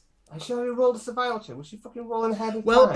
because she was there, but then everybody else You decided to go off in retconned. different ways and then also started monologuing Talking to about the how world's great most you were. confused guard, who's just like, Right, well, hold on. Just let me roll a few skill checks for the rest of this this session for when they appear. I'm going to roll a few perception checks, a few investigations for when they come up. Right, okay, right. to be fair, she I- rolled okay. that thinking she was at the fence and was about to start investigating a survival check. Crazy. I like to think that she was just wandering off while. Did this you was not going. wait for my cues? I was narrating the entire session for a second. Okay. Okay, I Okay. walk over. No, and- while you were monologuing, I absolutely wandered around looking at stuff. So the difficulty you've got is you've already looked around this area since it was last in here. You've already made Yeah. your crime scene, your CSI moment for it. You couldn't think of the word investigates then, it was ridiculous. Yeah. Your It's- crime scene CSI. Yeah, your crime scene observation. So until you're over the fence, you're not really going to get any new information. Unless you're telling me you're looking for something very, very specific, in addition to what you already had done, Whisper, in which case you'd be making an extra roll for me now instead of just throwing a number in there. No, I will climb over the fence. I go down first. Okay. So the three of you are up at the fence. This is your first time up in the Palisades, looking over. You see you have a very, very short, sparse stretch of muddy bank before a fairly slow-moving stream. And on the other side, it is dense forest that you can see within a mile or so, maybe 2, leads to mountains. And shale cliffs starting to climb up. So are you Good eyes. all just leaping over? I will do the whole like lower myself and drop. 30 feet? You broke your legs. You mental case. I am agile. Okay, Oh, but drop speed is still a drop. So are you making a climbing check to try and scale the flat palisades? Because Hazim Luca is thinks right. she's- This is a drop. This is a Yeah. 30-foot drop. Unless you're playing Tomb Raider on the PlayStation, as long as you hit roll when you land, you can drop from any I mean, height. You're you fine. also have ropes, I would assume. I'm climbing down. I'm climbing down the pole. I'm fucking expertise at fucking climbing. It's fine. Do you have a climbing I've speed, already Hazim? said it, so like, this is what I'm doing. Okay, roll 2d6 damage after you Yep. get your first 10-foot free. I would assume, Vanessa, are you using Magique to just... Yeah, I'm just spider climbing. Yeah? Yeah, just walk down casual. Yeah. Yeah, I Very mean, surely if Whisper hung over and then went, oh wait, I'm as high as a house, maybe I wouldn't drop. Surely. I don't I think you have will to commit to it with an oversight. Climb down. There you go. Yeah. Using acrobatics, please, GM. That's not the climbing skill. But It's you know, not. This session's I turned will- to chaos. I will leap. So you will leap. This is right. I'm not being difficult here, but this is just a war. There's nothing to grab onto. This is just How much damage Because- am I taking? because if it from was this because conversation? if it was just let her fall. if it was What- great to climb, people Give the wouldn't damage. build palisade forts because everyone could climb. I'm gonna stealth my way down. 'cause I've Mate, got oh my stealth. god, oh my god.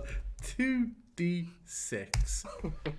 You take 8 points of bludgeoning damage as you land heavily and unceremoniously on the uneven mud. You manage to avoid your ankle going.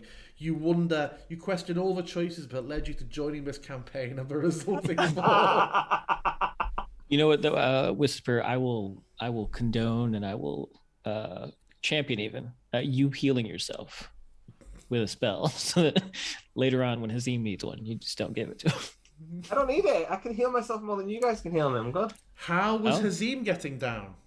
I'm trying to say. I think I've got skill proficiency in climbing. Race. I'm sure Tabaxi get like something with climbing. I feel like they do. Vanessa, I assume you are just Yeah, sauntering spider down. climbing. Yeah? Yeah, strutting. Do you want to pop one of those off of him? A Vanessa for a spider climb. Wait, what? What do I do? Just tick off that you've done spider climb. Yeah. Yeah, cool. I'm sure I had something to do with climbing.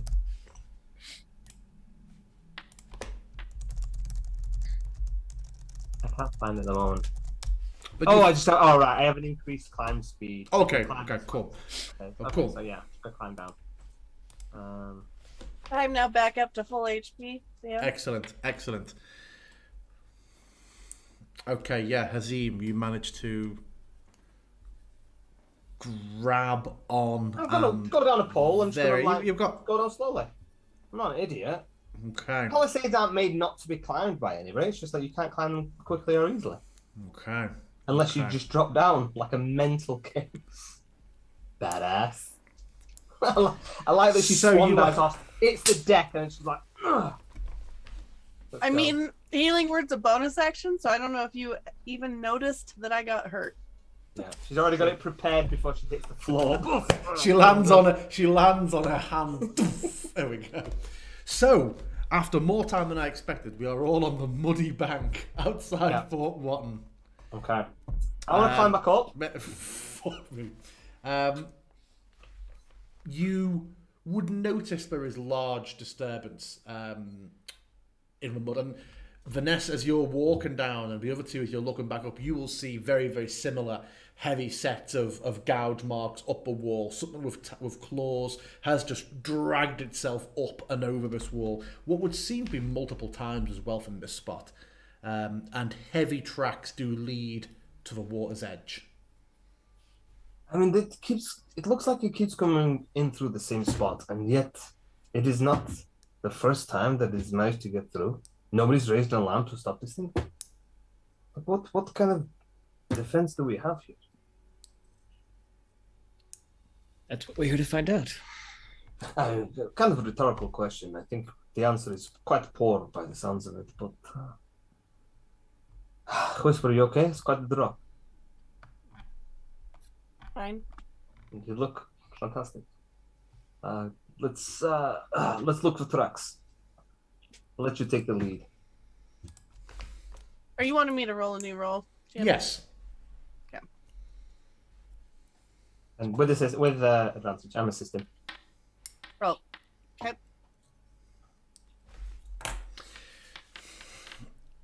So yeah, you identify that whatever this is quadruped. It is large and heavy. And then just looking, and you see it's made multiple visits, gauging from the freshness and the age of the depressions, you identify that there are two. Ooh! And the tracks lead back to the river where they are swallowed up by the water. But you do see directly opposite the river what seems to be a similar muddy embankment. And further up there are like reeds and plants that are very much bent aside in a fashion that you'd be very familiar with being like some sort of animal run. How? You said it's a slow-moving river, but is Yes. it one of those where it's deceptively slow-moving on the surface and quick current? Get in and find out. What would the check? What would the visual? How would you confirm that visually without getting in it? How clear is the water? Fairly. It's slow moving. There's not much disturbance or agitation going underneath. It's I'd about throw a as clear small as a pebble in. slow-moving river would be. Pardon? I'd throw a small pebble in. Yeah, you see a minimal amount of drift from it as it heads to the bottom and throws up a very small cloud of sediment. It seems to be... There is no... It would seem horrendously strong undercurrent or riptide. / DM shenanigans. Luca is so suspicious of this river. How wide is the river? About 40 foot. Yeah. So Whisper's gonna start walking down towards the bridge. So how deep was the river? Is it like a river, or is it like shallow? It looks to be knee height. Oh, okay. So it's more a stream than a river. Sure. I mean, I don't know. Is a river because of depth? Or because... I imagine it would go deeper before it would go wider with a river. I don't know. Magic rivers. I'm not getting into rivers of you of all people. I mean, this is a trigger Where point does for it me to split? talk about rivers Where of does you. it split? Oh, Yeah? it splits. Where does It splits at a point where just before it goes uphill. That's where it splits. So yeah, Close. 40 foot wide, about knee height. Okay. So it's kind of like I mean, Lord of the Rings when Iwin gets to the thing when the That's ring kind goes of to that's chasing him. kind of what I was thinking. Yeah. Cool. Okay. Cool. Yeah. I just start walking across then. So what? So was it Whisper or Vanessa is heading back to the bridge? I was starting to walk back to the bridge as if the idea of crossing this river was just alien to me. And as you Well- do, you just start to hear wading. It gets really fucking deep over here because it needs a bridge over here. Like this bit here is all right, but then it just gets real fucking deep all of a sudden. We've got a bit of a crossing area. Is that what we're establishing, DM? Sure, A bit of a build-up of sediment. sure. You can't Yeah, see it, no. but I'm smiling under this mask. Vanessa's boots might not be as nice as they used to be, but she's not wading through the water. She'll walk with Whisper to the bridge. I will absolutely at some point turn back and see Hazim just walking across the river and look a little shocked for a second and then continue onto the bridge. And I'm just kind of like stood in the middle of the river, like holding your glaive, just like. it's like, why are we using a bridge? Why are we using a bridge? It's not even deep. Do I look like a fish? I mean, you don't even need to swim. You can literally walk. A fish would drown. It would not be able to breathe in this river. It's that thin. I'm not a stork either. And I just kind of like stand there on the Yeah. side of the bank for So 10 minutes practicing. Probably strikes probably on a tree bit trunk. more. Probably a bit more. more. Yeah. Mhm. Judging by how long it took you to walk from the bridge with Yeah. Vanessa. So with Arena. Yeah, Whisper would hear Vanessa just loudly mutter to herself, God, he's going to smell so terrible today. His knees are. His ankles are going to smell so goddamn bad. So yeah, Hazim, you make it over and you are on this muddy bank. Mr. Bean. Yeah, pretty much. Vanessa and Whisper walk along this awkward, narrow, muddy path beside the fort. They walk in the direct. It's a good 20 minutes. The sun is out. It's a hot day. You cross over that bridge. It's the lengthy stone bridge with palisades. As the little fortifications are still there. You remember seeing all those zombies dumped off the side into the river below. They're just all lying there because it's that shallow. You cross over and you take a right. You walk along. It's a while. But Hazim, you'd be concerned, I imagine, if it wasn't the fact that you do get eyes on them a good 15 minutes where they get to See them you all the way down. picking their way along the path. Eventually, you are reunited. Have I leveled up?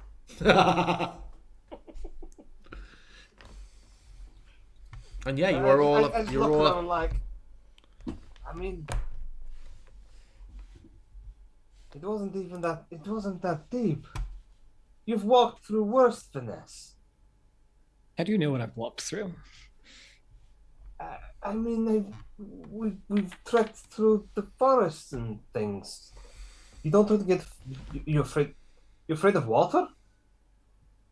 No, I just don't want to have wet boots this entire day. I mean, I would have literally carried you both across. It was not that far. I could have carried you. Well, you can carry us across on our way back. I am going to just slightly wrinkle my nose at the smell of wet dog and then start looking around. Okay. Play that game. You definitely see more tracks coming to and from the riverbank again. And you identify the point as they're starting to dry out a bit as they onto more stone and sand as the bank rises up to the part of the plants. And you do manage to find what seems to be a set of some very heavy, ponderous prints leading into the forest. I will point them out to everyone and then start just slowly. I'm gonna stealth my way. I'm gonna crouch down and follow them. Okay. Is everybody else following stealthily? She says following them, so I'm not following it. I'm walking. I'm not going to be particularly stealthy. I'm not like bombing through the forest, but I'm just kind of casually walking. Yeah. What about Vanessa?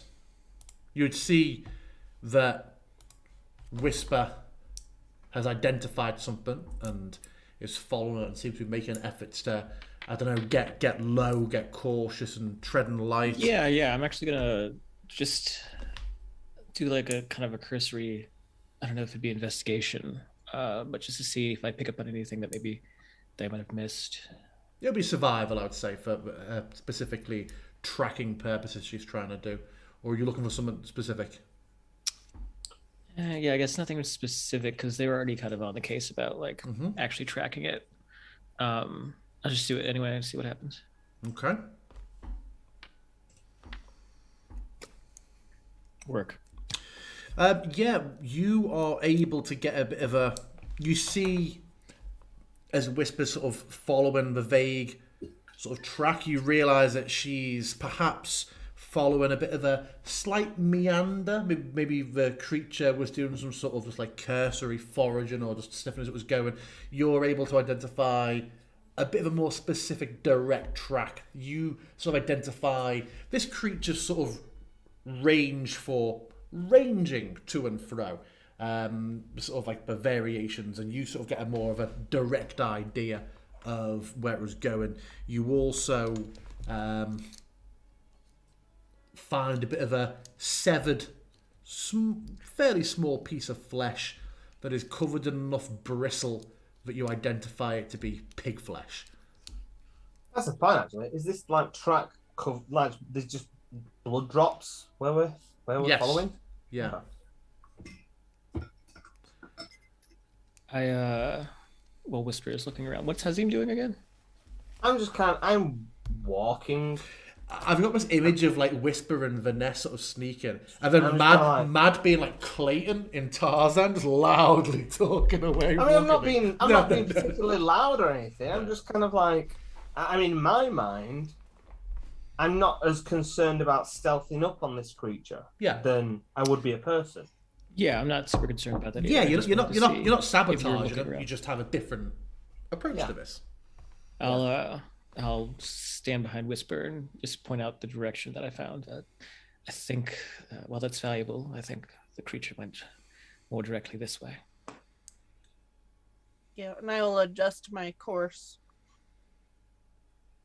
to that direction. Okay. I was like, Whisper's being like, oh, and I don't want to speak for Whisper. I imagine that when we're following or going anywhere, she always has a natural caution about her anyway.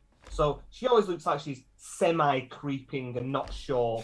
You know, it's not correct. like yeah. So I'm gonna go. I think we will be okay for a while. I don't imagine that it makes its den too close to the fort, because I'd like to give the benefit of the doubt that they would have found it if it was this close. I think we have some time yet. I just didn't want to scare anything off if it was, in fact, a wild creature. If this is an owl bear, it will be scared directly towards us to kill us. It will not run away. Was I the only one that knew what an owl bear was, or was I the only one that identified? I think I'd that it was heard an of owl? them, but I don't think I've ever come across one. Okay. Yeah. I mean, I feel like it was I identified it, and then it was a decision whether you knew what one was. I imagine Vanessa's educated enough that she's probably an owlbear's like familiar enough that most people would have heard of them, right? Yeah, it's like it's I've probably never encountered one myself, but So I'll say to Whisper, I say, these creatures, they are territorial. We now know that there's two of them, which I believe isn't particularly common, but it is unlikely that they will be scared away from us. I think they will know that we are within their territory. If they have young, we should be prepared for particularly aggressive behavior. I can't remember what I rolled. I mean, I think owlbear are pretty aggressive anyway, right? I think they are like, if you go in their territory, they are coming for you to fucking kill you. Owlbear. I don't believe you recall that in character. You knew a little bit about like their general physiology. I think you're right. But if they have young nearby and calls them out to come and attack us and defend us, then it is easier for us to find them because we want to kill them. So,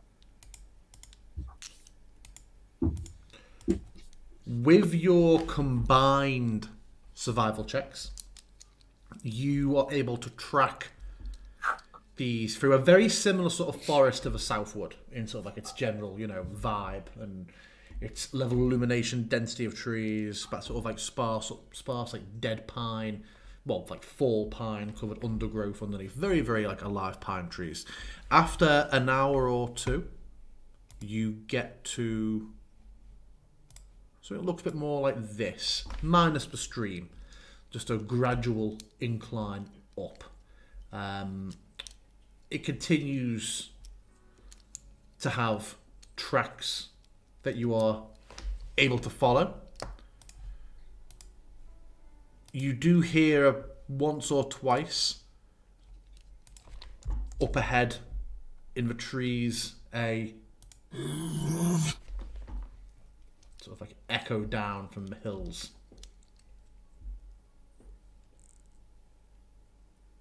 Distant, echoey. But yeah, you have a clear path that you can continue. If you are just continuing following these tracks, you reach a point where you've been going for a while, you begin to sort of lose a little bit. I would like one more survival roll from someone to get us all the way to the source of these tracks. I mean, Luca with advantage.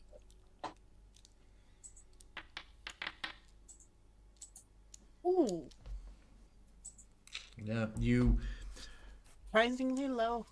lose one of a set of tracks. They sort of wander off to the side and you're unable to find where they lead to. They don't just abruptly end. They just enter a patch of undergrowth, and even when you kind of fan around it a little bit, you're not able to reliably find where it emerges. But one of the sets of tracks you do continue to follow up the hill until eventually you do find a bit of a overgrown large cave entrance. There is a horrendous smell of carrion.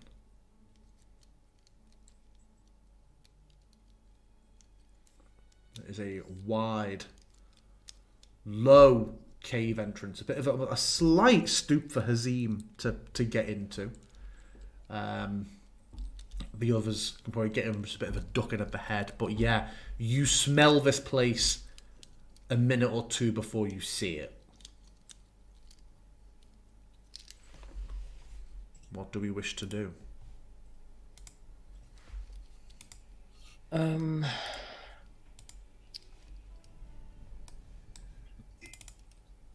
was gonna say I could maybe scout ahead, but my stealth isn't great. If you would like, I can attempt to go in further. Although I would bet our quarry lies in there. It's not that. That's not necessarily the concern I have. I'm sure it is there. Just if we think that maybe there's two there, there may be more cubs even. We just need to... If we want to get eyes on it first, I am adept at being sneaky. If you'd like me to go in and then come back and relay what information I find, then If you would like. I'm fine with that.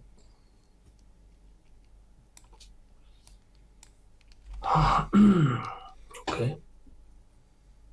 I step forward and kind of like bravado, kind of no problem. But like facing away from the group, there's a bit of a fuck. And I will take a breath and beyond so long. And my shift weave turns into my basically my ninja outfit, all black shift weave. Gives me no bonuses or anything, but Makes him feel better. It's the aesthetic, you know. yeah, the aesthetic. I feel sneaky. And yeah, so I will go low and quiet. I don't know whether they have high sense of smell or anything like that, do I? No, you don't. To remember my role. I'll slowly head into the cave. I'm here to waiting outside, yeah? Yes. Okay. You're going to be on this map, but obviously you're not here. Can't imagine what this owlbear map's going to be. Quiet, you. I've never even seen it loaded, but if you use the one map that we've called an owlbear nest, then I will be blown away. Oh, okay. I can see me in the darks. I have no vision though. Yeah, it's dark in this cave. You have a few moments where there's like a bit of light spilling in, but then yeah, you reach the dark. Does it seem like regular darkness, or does it seem? Does it seem like my dark vision sees through this? Do you have dark vision? We all have dark vision. Yeah, good. Established early on. Yeah, it extends as far as it extends. Do you want me to prompt you how far it extends, DM?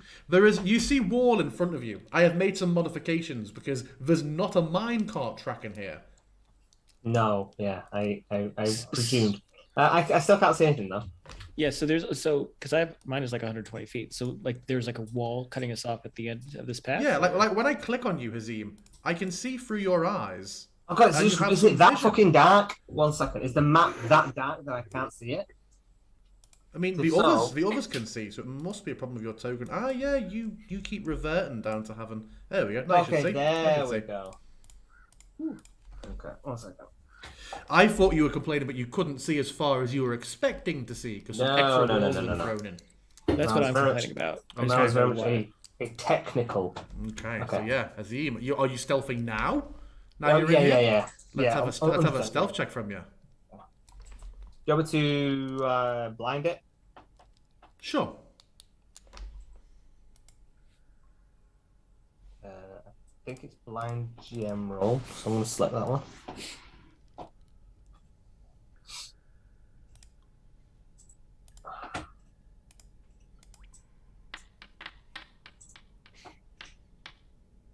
Does that come through? It has.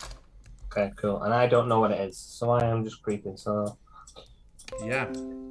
You take a few steps and you hear a definite shift inside, a slight dislodging of stone, and a bit of a.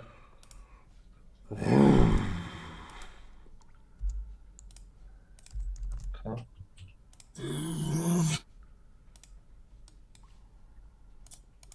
And a few sort of. That sounds like fucking Heroes of the Storm. It sounds like Rexar's bear. No. And you hear like a shift of stone again, and a scraping of claws on dirt. Which direction is it coming from for me? And it's come from Oh, this shit. direction. Okay, Over okay, it. okay. And you hear scrapes again, and hear that it is more up than there. Okay. I'm backing up a little bit.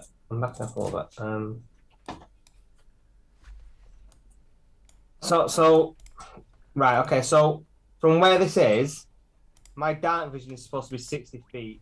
That is not set to 60 feet if that's where I can see 40 feet. If that's just suddenly appeared there. No, well, it has come from above. It was north here. It is moving piece by piece round. I would give you that you see this large creature that is clearly an owlbear.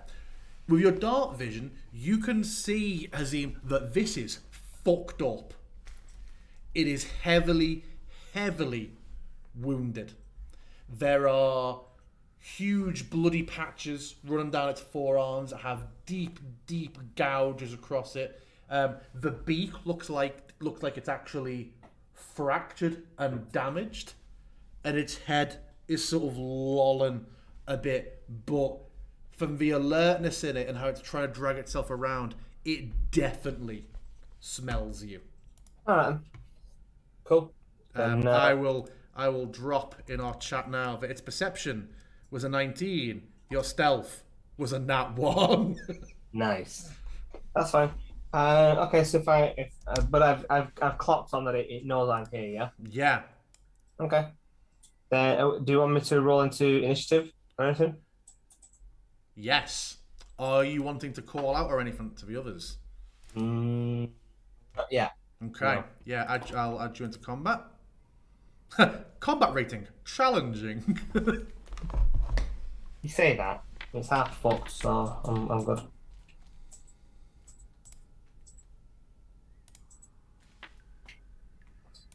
Nose.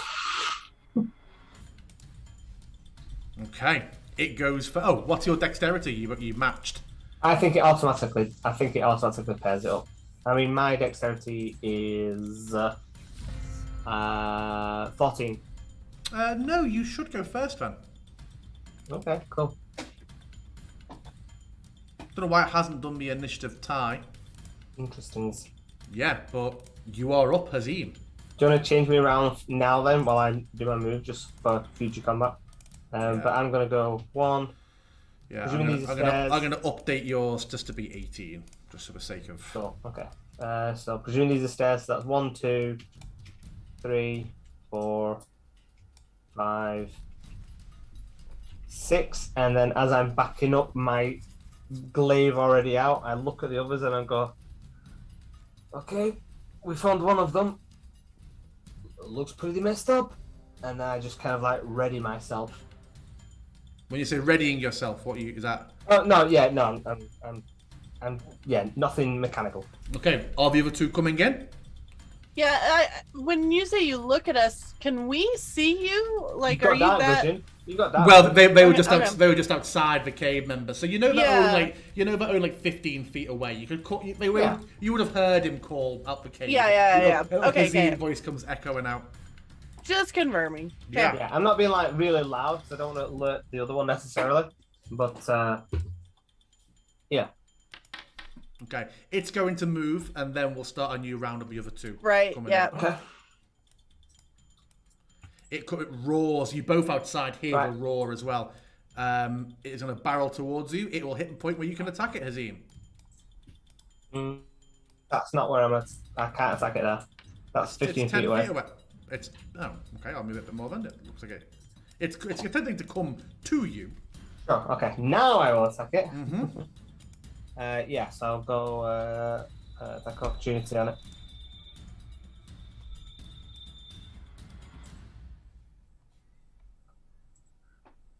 Crit. It critted. It did. Apply that crit damage. That has not shown that for me. Nat 20 for a 24, because you're still set to blind roll. Ah, okay, cool. But it was a crit for a 24. Can you click damage from yours? When Yeah, it's I think blind? so. Yeah. Yeah. Oh, yeah. Bet you bastard. It carves right across it. It does not go down, but the waving of this, it is clearly held at bay. It rears up and gives another roar. But I think despite its size, it's still 5 feet on both things it can do. So yeah, it gets no closer. Okay. I'm gonna. Sorry. With that, I'm gonna make it into a pushing attack. Can you have attack opportunity? Is it just you It's any hold an attack. attack, don't you? It's any attack. Anytime I make an attack, I can use one of my combat superiority. Does it say make an attack, or does it say make an attack as part of your action?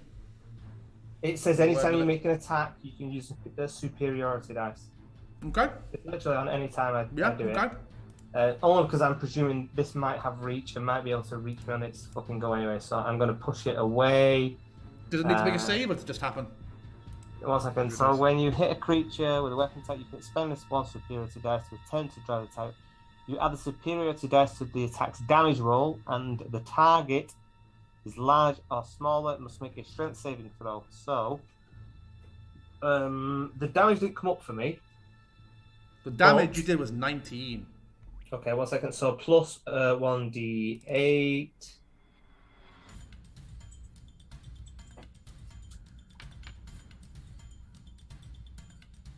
There So you what? go. DC 25. DC 25 strength check it needs to make. Otherwise, it gets moved back 15 feet. 22. Gets knocked back how much? 15. 15 feet. We will have to look into at some point the logistics of you having an attack that moves people as a result of your attack, whereby their speed becomes 0 if they are hit. It's like you are simultaneously frozen and knocked back. But yeah, it is knocked down the steps. Okay, that was Hazim's reaction. It has moved. Vanessa, it is you. You hear Hazim's cry and you're able to enter the cave. So how tall are the ceilings in this cave? About 20 foot. All right, so I'm gonna use. Oh no, sorry, kind of it was low to get. Yeah. We'll take 15 foot. All right, so I'm gonna go ahead and just climb up the 15 feet, Okay. and then use my remaining 20 feet to get in. So from where I'm at,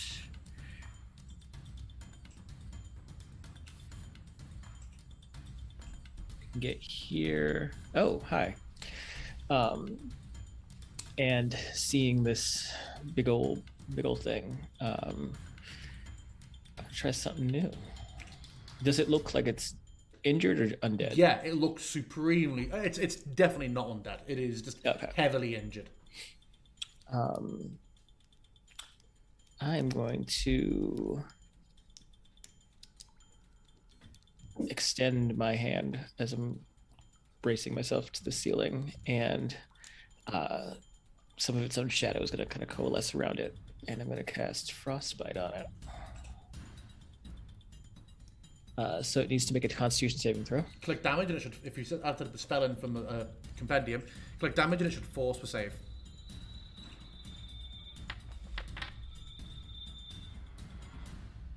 Injured owl. It has not prompted me. How very strange. Did you set the spell up yourself? No, I imported it. Okay. So what spell do you need? A Constitution saving throw. I will make a Constitution saving throw. Constitution saving throw as a result of 12. It says that it succeeded on 16. Oh yeah. Okay. It just didn't prompt me for some reason. Okay. Yeah. So it did save. So does it take any damage? Nope. Oh, okay. So yeah, it kind of just shrugs itself loose of these shadows. Anything else on Vanessa? That'll be it. Okay, Whisper, you're up. You're next. Before Whisper jumps in, sorry, I kind of heard what you were saying as I was stepping away. So my Sentinel Strike reduces its movement to 0, so it loses its movement, but force movement from my push doesn't use its movement. Yeah. Brilliant. Okay, Whisper, you're up. Hazim, you're next. Okay, I am going to cast Aid on all of us. Did that? It should give you temporary HP. If you've selected all of us, and then you've clicked healing, Yeah, it should there put we it go, on. there we go. Yeah, it's added There we go. +5 to Sweet. you all. And then bonus action, I am going to cast Spiritual Weapon. Oh. You want to drag the thing out for me? I do, but 1 second. It looks like it is not given hit point maximums to people. I'll look into that, but for the meantime, all of you give yourself 5 temporary HP. And then I will drag out Rabscuttle's deck. Okay. And then, Obviously, you can place it where you wanted it to come out. right. I was going to place it up this way because I am going to move. And my vision's very limited, so like I feel like I'm kind of moving blindly here for a second. Yeah, well, you are in character, so that's accurate. Yeah. So I'm just gonna move up a little closer next to Hazim. Okay. And that is my turn. Okay, Hazim, it's you. Owlbear, you're next. Just to confirm, I can't remember because it's been a while. So the aid spell, it increases by 5 but heals us by 5 at the same time? Yes. Okay, cool. Yeah, 5 current and 5 temp. Oh, okay. Then I am going to... I'm gonna move in. I'm gonna attack it with glaive.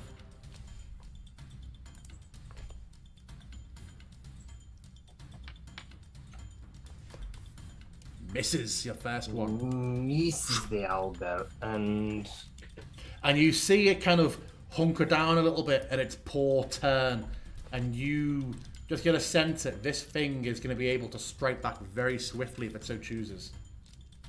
I mean, what? You get a sense that this thing may be much quicker than you expect if it decides to be. Okay. So it's probably got the reach for a 5 step back, essentially.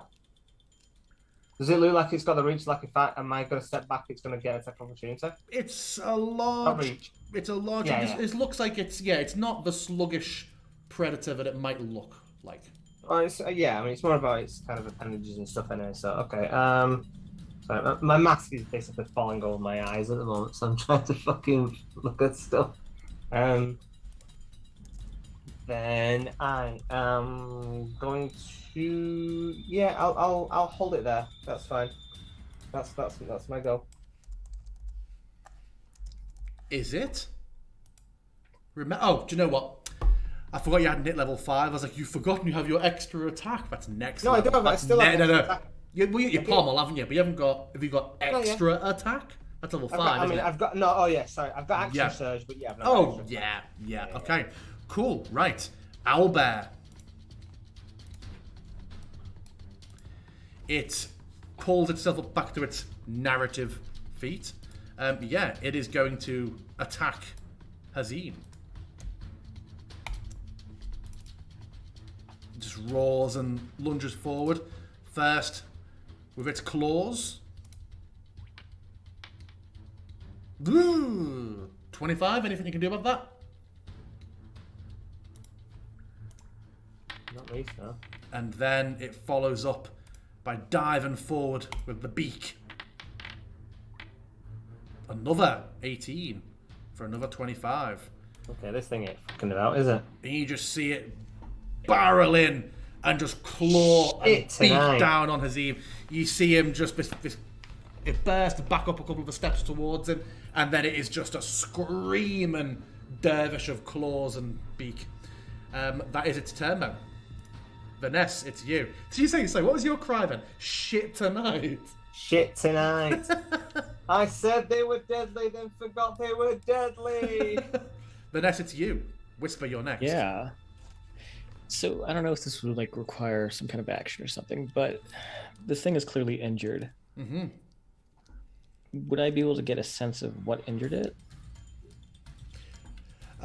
You could make me a perception check at this point. I'd say medicine check would be too focused and taking the time to inspect on it. This is flailing around and leaping in the dark, and he's attacking. You can try and get a good sense of it through perception. Would this be a free action, or would I have to use my action to do that? I'd say we're taking a few seconds through combat to stop and focus and try and take in the details, so it would be a bit expensive your action in this situation.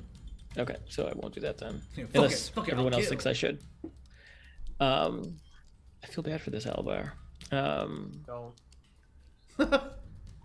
Feel bad for Hazim. He talked such a big game. Yeah, right.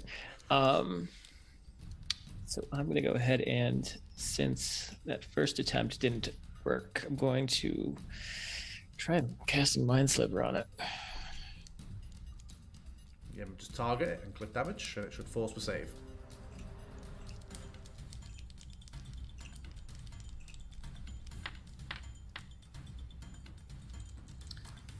So it'll be 5 psychic damage if it does not make it. I'm going to pause a second, because last time I wondered what was going on. There we go, it has done it. It Damn. fails with a 1.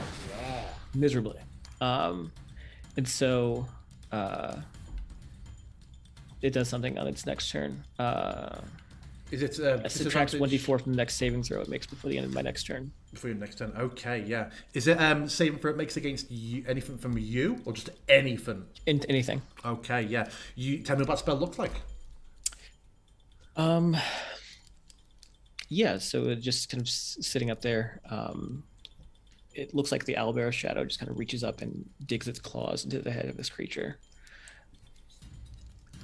Okay. And then disappears. Okay.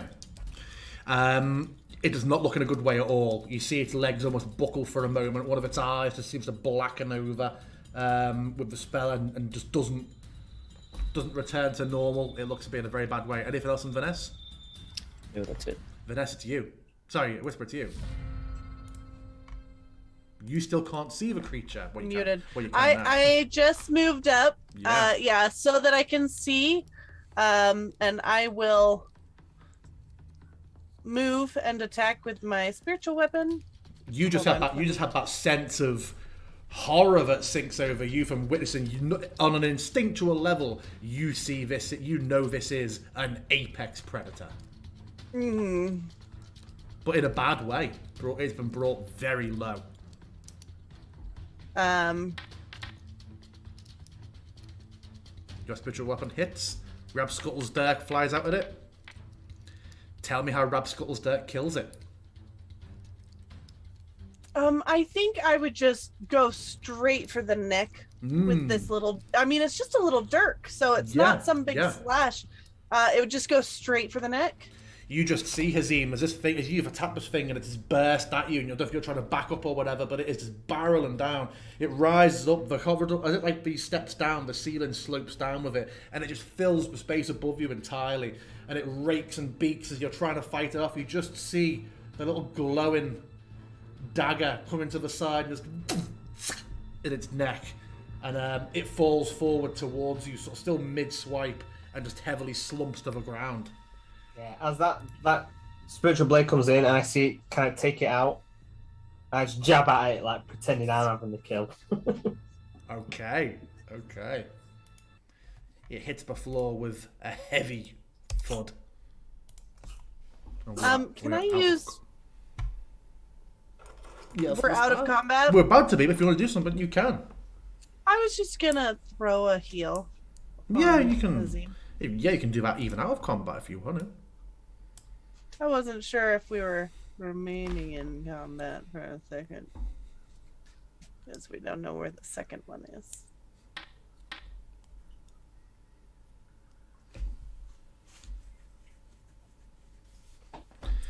Are you all right? I'm fine. Oh, it managed to dash a little bit quicker than I thought. It looked more injured, but must have had a bit of life left in it. Oh, but I'm okay. I'm Hazim. We all know this. Vanessa drops down from the ceiling. Yes, we do all know it. And she'll start to walk towards the cavern, down the steps. I kind of look at. I've clearly had some big bruises, and it didn't not hurt when it took off 30 of my fucking hit points in one go. But, you're lucky that it was Hazim that was at the front. We'll look at Whisper. But thank you. You made me feel a little bit better. Let us be careful. Additional healing? Do you need additional healing? Before we face this next one, this one looked severely injured, and we do not know that is the case of the next one. Vanessa, are you looking over it now that it's dead? I am, yeah. Maybe a medicine check, Vanessa. Actually, I don't know if I can, but I would like to do an investigation check on it to see if I can discern the nature of its injuries and see if there's anything else going on with it. Sure. How do you don't know if you can? I mean, I can if you say I can. No, so I don't. What you meant by I don't know if I can do a medicine check.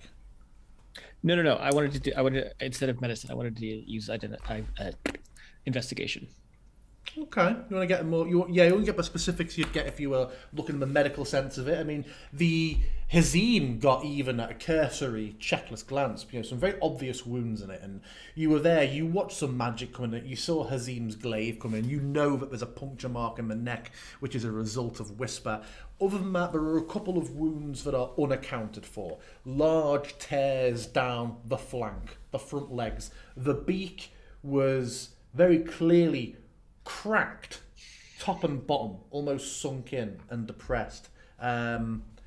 Make me that investigation roll if you want to see if we glean any further detail. And when I do, I'm going to take out my magnifying glass.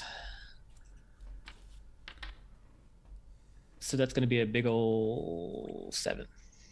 Isn't the magnifying glass specifically for magical It'd be the bonus from it. Isn't that more for? It's for investigation or arcana checks. Oh, okay. I thought it was investigation for like magical things. Okay. For a total of what? Oh, you I guess say? yeah, you're right. Yeah, it's check you make regarding. Okay, so yeah, never mind. You're right. I like to think that she still brings the magnifying glass out anyway. Oh yeah, yeah. It's a very David Caruso sort of. Jessica Fletcher. Hello. Yeah, yeah. Murder She Wrote. I don't think you get any additional information beyond the clearly visible injuries to it. That makes sense. But clearly, this beast, even before your group killed it, but after Hazim killed it, or so he would have you believe, has been fucked up by something. Okay, I'll turn away from it since it just looks like I'm not super concerned with injuries as much as I am what else might be in here. So I'm going to go ahead and turn away from the group and turn on my detect magic and just look around the room to see if anything pings. There must be quite a predator that has injured this one. Do we think that the other that it is with is bigger and more brutal?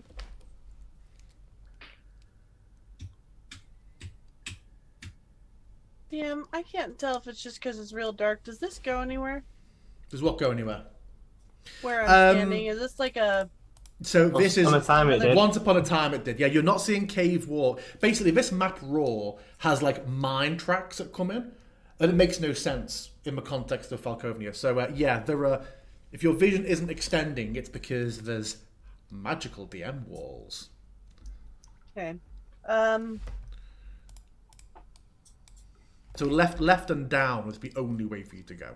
You must have left just a bit of a gap here because we can see like a little shadow beyond it, or you changed it afterwards. I don't know.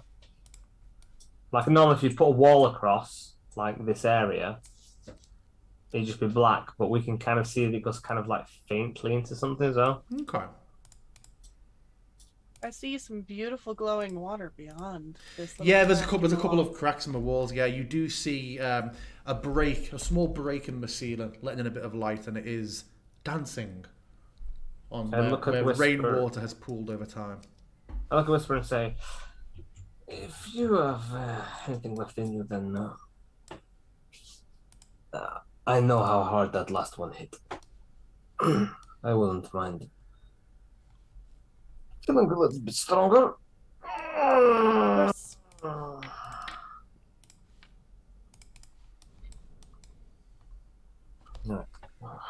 Feel the glow. Is it a touch spell? Uh-huh. And as Whisper places her hands upon there, and the warmth spreads. It's a moment. There's a moment in Hazim's mind only. In Hazim's mind. I don't think you healed me, but you made me feel better by your touch. DM, do I pick up anything pinging from my detect magic? You do not, other than the usual. Okay. Then I'll drop Is it. there any sign, DM, of the second one? Not currently.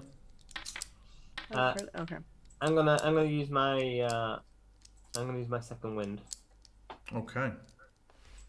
I'm gonna do a perception check if I can, just to see if I. What a load of shit!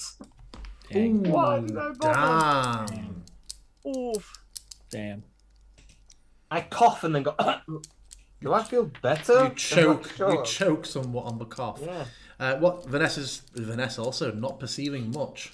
Nope. I'm You transfixed can by all this get water. the smell of carrion is much stronger. You are stepping over occasionally. I did What looks to get be a left 26. of no. You're all just like throwing rolls before you tell me what you're doing. Except you, Hazim, you're brilliant. I said I was looking around. You already rolled. You do find was it stealth? Medicine. Okay, not one on the medicine check. You are finding various stages of decay. A couple of things that are recognizable as wolves. There's a rabbit, unusually. You would see that these do not all seem to have been entirely consumed. taking a few steps more, Hazim, you see a bundle on the floor ahead of fur and feather. And you see what is clearly a deceased, mauled baby owlbear. Why you not bring the babies into it, bro? Maybe a couple of months old in size. DM, the claws and marks and stuff that we found at the wall, did it look like there were two of the same creature? Yes. Okay. Is Vanessa just around the corner, peeking through the gap still, or is she going to follow around? Yeah, she is. Yeah. Yeah, okay. Are there big enough gaps to step through, or? No, you'd separate. Well, you could squeeze through, I imagine. Let's squeeze through. Okay. How deep's the water here, DM? Is it Like less than a foot. It's basically a collection of rainwater that is just pooled coming from the ceiling over time. I look at Vanessa and whisper and say, "No bridge." The walls are wanting my us to bridges. swim? That was slow, Jack. I wanted to come up with something snappy, but it was too funny. Vanessa will roll her eyes and just keep walking down the He coast. just walks on the roof and go, "Who needs a fucking bridge when I'm in a cave?" And you come to cave wall.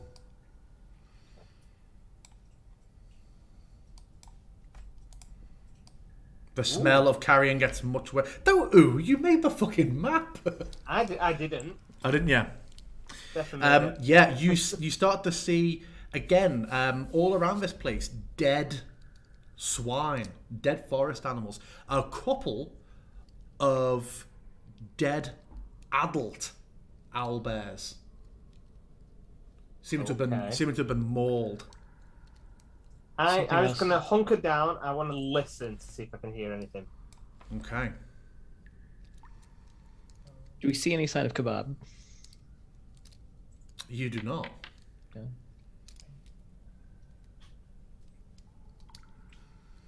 You hear nothing, Kazim, beyond the drip of water coming in through the cave roof. GM, can Yes, I Whisper. investigate this baby owlbear? Yes. Check it. Maybe a medicine check. It looks to have been crushed and by some great weight, some great force. There is also a large cut near enough from shoulder to its ankle on its side where perhaps like a claw or a beak has raked it. This has received a heavy blow. Heavier than perhaps an adult owlbear? I don't know, they're pretty strong. It's a great force has hit it. I think if anything bigger or stronger than that hit it, it probably wouldn't still look like a baby owlbear. Okay. Something of an equivalent, at least. Yeah. But yeah, Hazim, you just see into this room that is Yeah. full of dead creatures. Vanessa, you now see it too. Whisper, did you have more questions back there? Yeah, am I fairly confident that this was an owlbear that killed it? I don't feel like you know enough about them to. It's been it's been beaten and battered. It's just been. I don't know what really getting into the use of magic. I'm not sure how you're intending to get any more information out of it other than that. Okay. And does it seem to just be laying wherever it was killed, or has it been put here? Yeah, it's definitely just like landed in a crumple. It has not been like laid reverently or with any deliberation. It's been smacked and that's where it's landed or how it fell. What marks surround here? How do you mean? If whatever killed it was right here, can I look at the ground surrounding? It's the same composition as the rest of the place. There's loose stone, bones. Okay. So No. not really, no. Okay.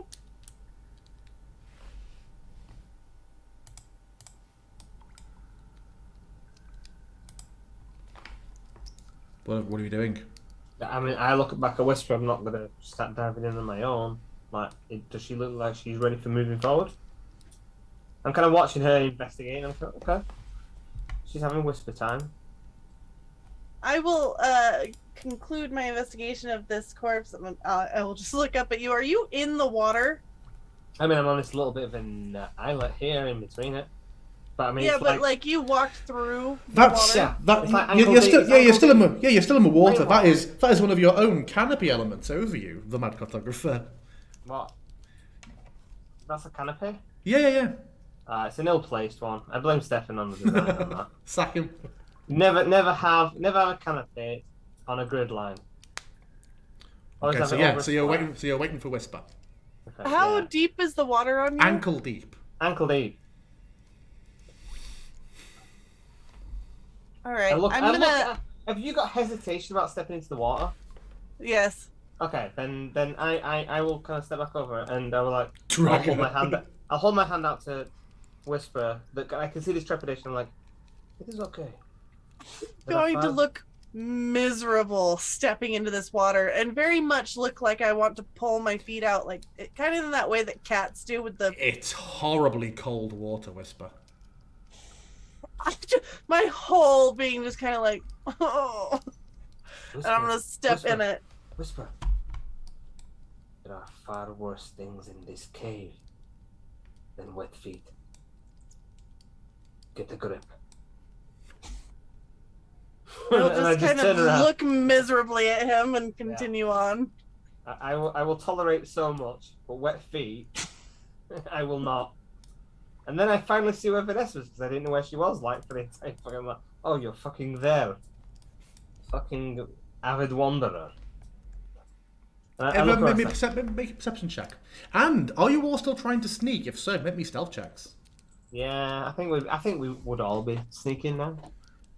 I mean, I am. I don't know how sneaky I would be. You'd be really sneaky. Stumbling Don't ruin it through for the this group. water. God damn it. All right, I'll. Vanessa, you are wall walking currently, are you, or are you just on the? No, I'm on foot right now. I'm on the ground Okay, right yeah. now, and this is where our terrible dice luck happens. Yeah. On my dice, it was an anvil, which was a natural 20, so apparently not. Vanessa and Hazim both managed to separately dislodge stones. No, that was my perception. Oh, sorry, it was. So Yeah. it was. Let's have your perception as well. Sorry, your stealth as well, rather. Much a little better. 12. Yeah, Hazim manages to dislodge a single stone as he's wading. He splashes a bit of water up as he wades through his ankle-deep water, and it just dislodges a stone that managed to make a bit of a inexplicably. Do you like how the twig snapping always seems so stupid and out of place and impossible to do? He manages to get this little stone that gives a kaploosh. It sounds like Poseidon's kiss in this ankle-deep water. So when it happens in a film and people go, "That's ridiculous! It wouldn't happen," you just made it happen in your Yeah, campaign. that's so Okay, that's got so it, got it. untimely. That's so untimely. Yeah. One twig. This is the one kaploosh. Okay, got it. Yeah. My description is only the vehicle for your shit dice roll to have an effect. It's true. Vanessa Vanessa whips her head around when she hears the stone plop into the water. She just glares at Hazim. I just look at her and go like, not deliberate. She'll go back to looking around. Are these nests filled with, you said, adult corpses? Yeah, not always just in the nest, but littered around the room. Clearly, Okay. some sort of thing has happened in here. And then you do all hear a shifting of wood and twig and stone. From where? From over here. What the fuck? Here, I can see here. There's things in the way. Let me finish saying one thing. Stick to Rose. Dragging itself down between the I pillars. know, Red's making it feisty. I know. You see a horrid sight. An owlbear clearly no longer. Emaciated flesh, wounds hanging off it, sockets, no youngling and no man in an Adidas tracksuit. Because there's clearly some like D&D monsters get modern, but a large, clearly undead owlbear drags itself down, squeezing between these two pillars, and turns its empty sockets in your direction. I would like everyone to please roll initiative. Can I just say, just click my token to see what my visibility is? Yeah, I know. I saw your visibility, but there's also line breakers for here. And it was up. Oh, it just jumped. It was up here. And it also beat your stealth very, very highly until you made noise and it started to come towards you. You always want to fight. I don't always want to fight, but it's... Both owlbears have appeared like... To be fair, one owlbear was right around the corner from you. It was around, it was 10 feet away from you on the other side around the corner, and you rolled a 1 on the stealth, which has advantage on perception. Which is fine, but it went past an area which gave me visibility on the area. So where you drop it into a spot, it was already a revealed area. Let's talk about it afterwards. I mean, it's fine. It is what it is. So, first up, well, Mom, Dad, Albert please stop and fighting. Hazim still needs to roll his. He's probably going first, I imagine. I'm quite loud. Oh, is the orange dice? I keep thinking, why I keep thinking it's Hazim's dice. It's my dice. I'm like, wow, great rolls. No, it's me. First up, let's close that on there. First up is Vanessa. Okay. Oof doofa. Seeing this big creature thing, smelling like ass. Or that could just be Hazim, I don't know. Does it look pretty like hardy? Does it look wobbly? Although it is clearly dead, it does not seem to be covered in any of the large, obvious wounds that the other one was. Okay. Well, let's cover it in some large, obvious wounds. I'm gonna go ahead and just instinctively, seeing this thing pop up, extend my shadow and cast a little caustic brew. Okay, place away.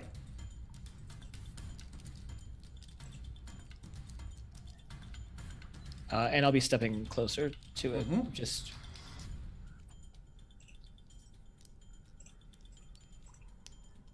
So I will learn this eventually. Is there immediate damage, or is it only when it gets round to its turn?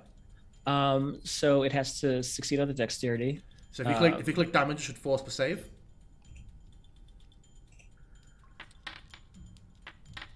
There we go. It's prompted it on this one. The other things that I haven't prompted for some reason. It failed on a 12. Okay, so yeah, So it does take the 7. damage. Yeah. So that doesn't even matter if it goes back in that stream now, does it? It's just now covered in acid. It's just clinging to it now. Yeah. It took me a couple of combats to realise.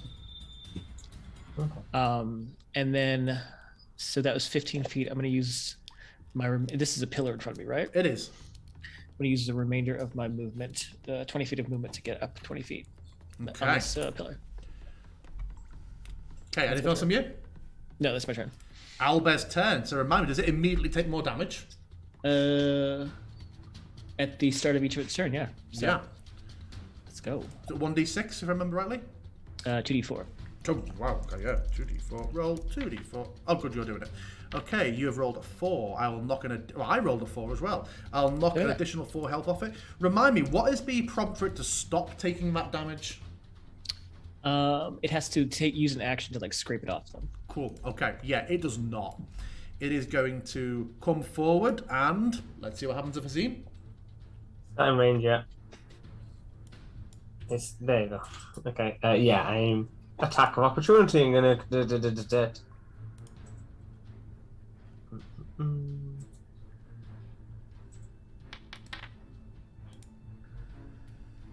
Noise. 16 hits. And I will do that as a pushing attack and push it back 15 feet.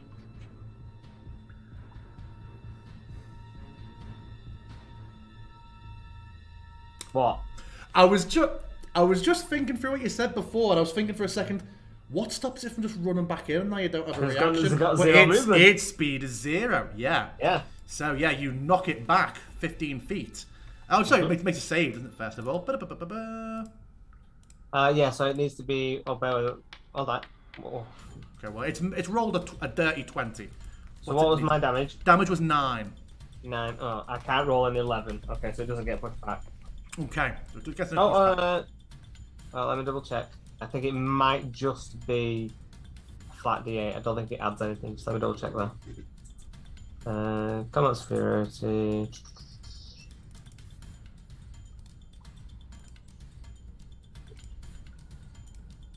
Yeah, no, it's just a D8. Yeah, so even with an 8, it wouldn't move it back. Okay. So you hit it and it's stuck there. So you are now 10 Yes. feet away from it, correct? Yes. It reaches out with its claws. Sure. And it is going to rake its claws down at you, Hazim. Oh, okay. Change its punch. Come for it. Misses. Now I think it can. No, it's one with its. It specifies one with its beak, one with its claws, and its beak does not have 10-foot range. So that is all it's going to do. Whisper, you're up. Hazim, you're next. And we will be hard ending in 15 minutes, just in case combat's still going, so everybody knows. Sure. I am going to reach out, and just a soft light glow is going to surround Hazim. And then Did you cast settle on yourself? into Because your you're fur? shining. You're shining now. Did you cast on I yourself? had you selected.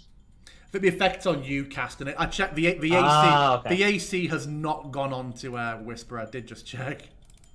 Okay, yeah, okay, because yeah, I had you selected. Yeah. And then I am going to run and clamber up onto this, like, It will make a Here. swipe at you as you leave its range. Oh my god. Okay. So Okay. the claws go heavily across your back, and whew, you feel the little magical protection of your aid just be snuffed out, and then several of your vertebrae also, and you drop your shield of faith. Your shield of faith immediately sputters off from Hazim as you just run, and your run turns into a stagger for a few steps. Okay, well, that went terribly. Do you know what you should have done? You should have done Warcaster. We had The thing that the see DM debate talked about Talked it. me out of taking this morning? Did you tell her to take Warcast and she No, he poo-pooed it? told I me did. not to. I did tell her she should have when she said that she had none of it. She talked about You Warcaster. Well, I'll tell you in the after chat. Okay. So yeah, so Okay. Whisper. So that's your action or that's your bonus, isn't it? Your movement. Do you have an action you're going to That's do? everything, right? Oh, isn't That's Shield of Faith a everything. bonus? I thought. Yeah. No. Shield of Faith is bonus, so Okay. yeah, if that happens, I am going to just stagger my way up onto the thing and turn back, and I will Sacred Flame it. Okay.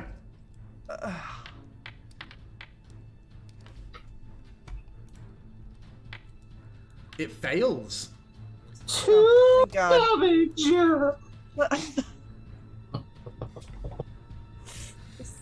Okay. Anything else on Got it. Whisper? That's it for me. Hazim, you're up. Vanessa, you're next. Yeah, okay.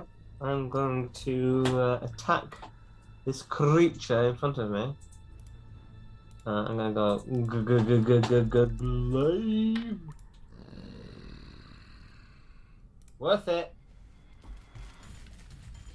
Misses. It just hits a part of exposed bone, and you can see that it's just nothing to it. And then I'm gonna urge Vanessa to back up slightly, and I'm gonna back up as well. I'm up on the pillar, so yeah. Oh, okay. So are you out of range from it? Yeah, I'm 20 feet away from it. Okay, cool. Then I'm gonna back up I'm gonna back up 1 square. Okay, yeah, obviously it can't swing at you. Uh-huh. And that's all you're doing? Yeah, that's all I'm doing. Okay, top of that. Oh, so yeah, Vanessa, you're up. But damn. So I'm gonna go ahead and let me double check something right quick. Yes, it's concentration. Okay. So I'm gonna go ahead and, from where I'm at, just throw down some magic missiles.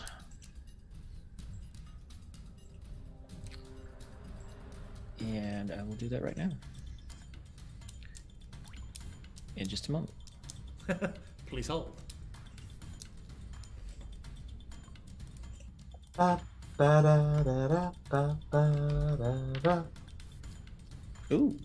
All right, I'll take it. Oh. So how many more of those does it get?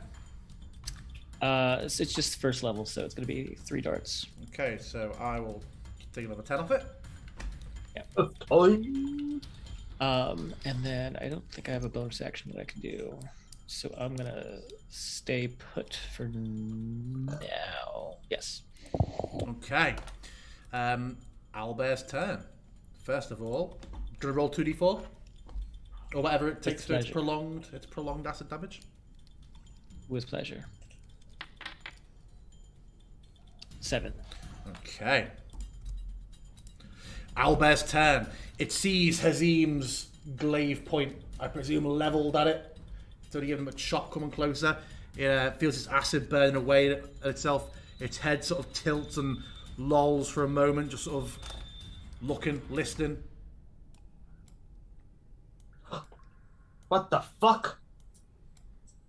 And it comes bursting through. You see out the other side, Hazim, it trying to finish off the thing you're already wounded. It just disappears behind this pillar and then erupts across a bit further in the cave. You see it leaping towards Whisper. It is going to attack Whisper. Why can't I untarget Hazim? There we go. First it comes in with its claws. Anything you can do about a 17? I don't know if you have shield or not. I can die! I can die slowly.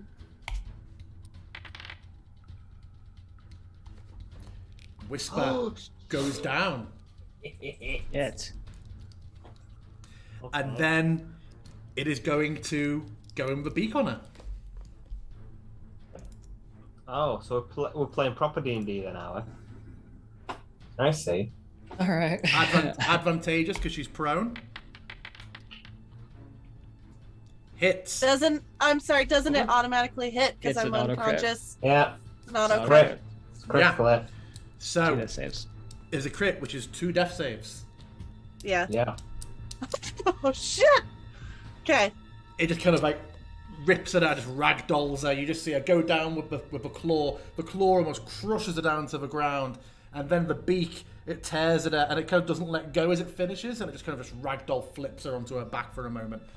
It is the end of the owlbear's turn. Whisper, please make me a blind death save. Okay. For real, does anybody else have a first aid kit? No. No. A healing kit or anything? Does Whisper have a healing kit? I have a disguise kit, so maybe we could just weaken the Bernie's her. I will screenshot for you if you want, but that's a nat 20. Shut the front door, she's back on her feet! That was a Work. nat 20 on a death Perfect. save. I am dropping it right now in chat. Drama. I would just like to quote myself earlier, talking to that entity trying to trick me, saying that an animal trying to survive is as strong as grass. We'll see. Nat 20, yeah. So As I immediately go down in the next Remind round. me, nat You 20 gave is a bit cocky, a bit too soon. nat so- 20 is back on 1 HP, isn't it? Yeah, it is, Yeah. yeah. Yeah, so that death save is at the start of your turn, is it not? Or is it the end of your turn? The end, I think. And I think Well, remember anyway, we do have the homebrew rule in that you are conscious if you want to be while the death saves are taking place, Whisper. You're just mechanically unconscious. You can still, feebly cry out. She's not even unconscious now, though. She's No, conscious. she would have been able to save if she Sure. wanted to. But yeah, you are... Did we say that is at the end of your turn? Yeah. You don't still get. it Okay, is. so you are on Up one. to you, yeah. You are. We'll look it up, but with time being It of the is. essence, It's so you're on always 1 HP. death saves are always at the end. Okay, of the turn. cool. Hazim, you see this happen. You are unsure what's going on with Whisper, if she's alive or dead. She is thrown to the floor, mauled. The beast is there. What are you doing? I'm gonna come charging in, close to her. Mm-hmm. I'm gonna hit this motherfucker. The fucking glaive mother. So you are technically prone at the moment, Whisper, on account of having been down. It hits. I'm gonna hit it. I'm gonna give it some damage. I would also remind you, just because I feel like it's early in the campaign, it's a high stakes moment. You do have the ability to give it your all if you want. Remember, where you can turn off. a hit into a crit for 2 levels of I'm not. exhaustion. I'm not wounding myself. That's fine. Just reminding occasionally. Wounded yourself. Exhausting myself. Yeah. Not for these lot. It hits. I don't like them enough. Yeah. It hits. It looks like it is not in a good way. And then I'm going to try. I'm going to bonus attack it. With your pommel. Actually, do you know what? I'm gonna try and push it with that attack. No, I'm not. I'm gonna attack. I'm gonna pommel it first. Okay. Pommel. Misses. And then I'm gonna use an action surge. Your action surgeon. Action surgeon. So What's it here like? comes What's it another- like when Hazim action surges? He just comes in with a, as he's running, he's like, another chance! Poof, poof, poof. It's like a little shoot, like a. I mean, I'm gonna be honest. He's gonna look like the best polearm master of all time that has ever existed from any existence. It basically looks like Donatello from the Teenage Mutant Ninja Nice. Turtles. Okay. Just fucking, and for a second, my shimmerweave glows purple as I run in, as I activate my ultra. Just across your eyes. Okay. Yeah. Attack again, man. Please miss after all that. Oh, don't. Why would you do that? Hits. You fucking know I fucking do. Oh. Nice. Oh. I'm gonna do that. Hold on. Tell me how you kill it. Yeah, boy. I come running in. So this is the full thing. Seeing Whisper drop down, there is this protective surge. I white knight all of a sudden.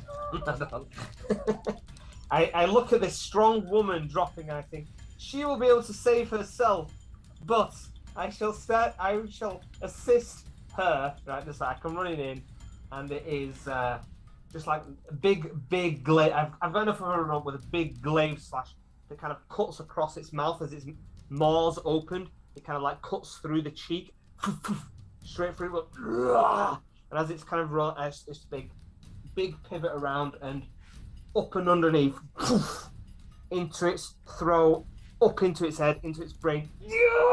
We're kind of stunned underneath it, just pushing into its brain.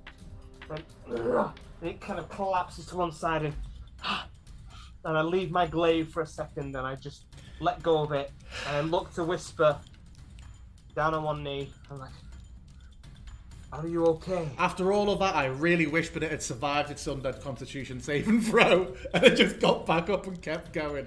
But That's fine. It rolled a 3. It does actually stay dead. It's like the most impassioned George McFly to Lorraine. Are you okay? And to Whisper. And that is where we will end for now on this creature, this horrid art, just collapsing down and unfortunately staying down. It would have been very funny after all that moment if it got back up. But that is where we are going to end things for tonight's session. I'll take us back to the landing page.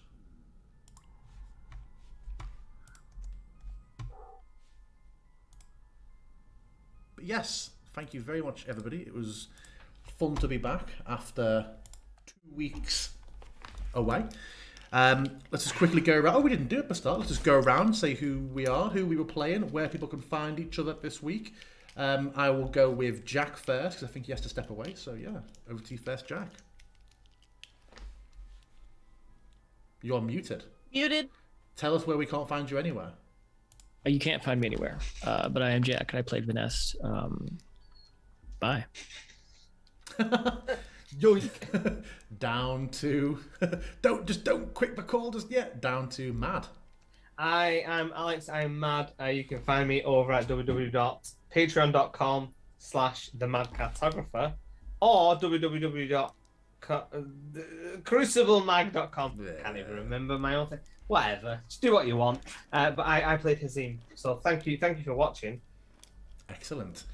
Over to Luca. Hi, I'm Luca Locke, and you can catch me on TPK Roleplay basically the entire weekend. I'll be here. Just check the schedule for exact times. Excellent. I was Harris and I was your DM. I think you can next find me here on Saturday for Dark Echoes. Is Terminator this Saturday as well? It's on Sunday. Yeah, Terminator on Sunday. And then, And then, yes, every Tuesday here on Fragments.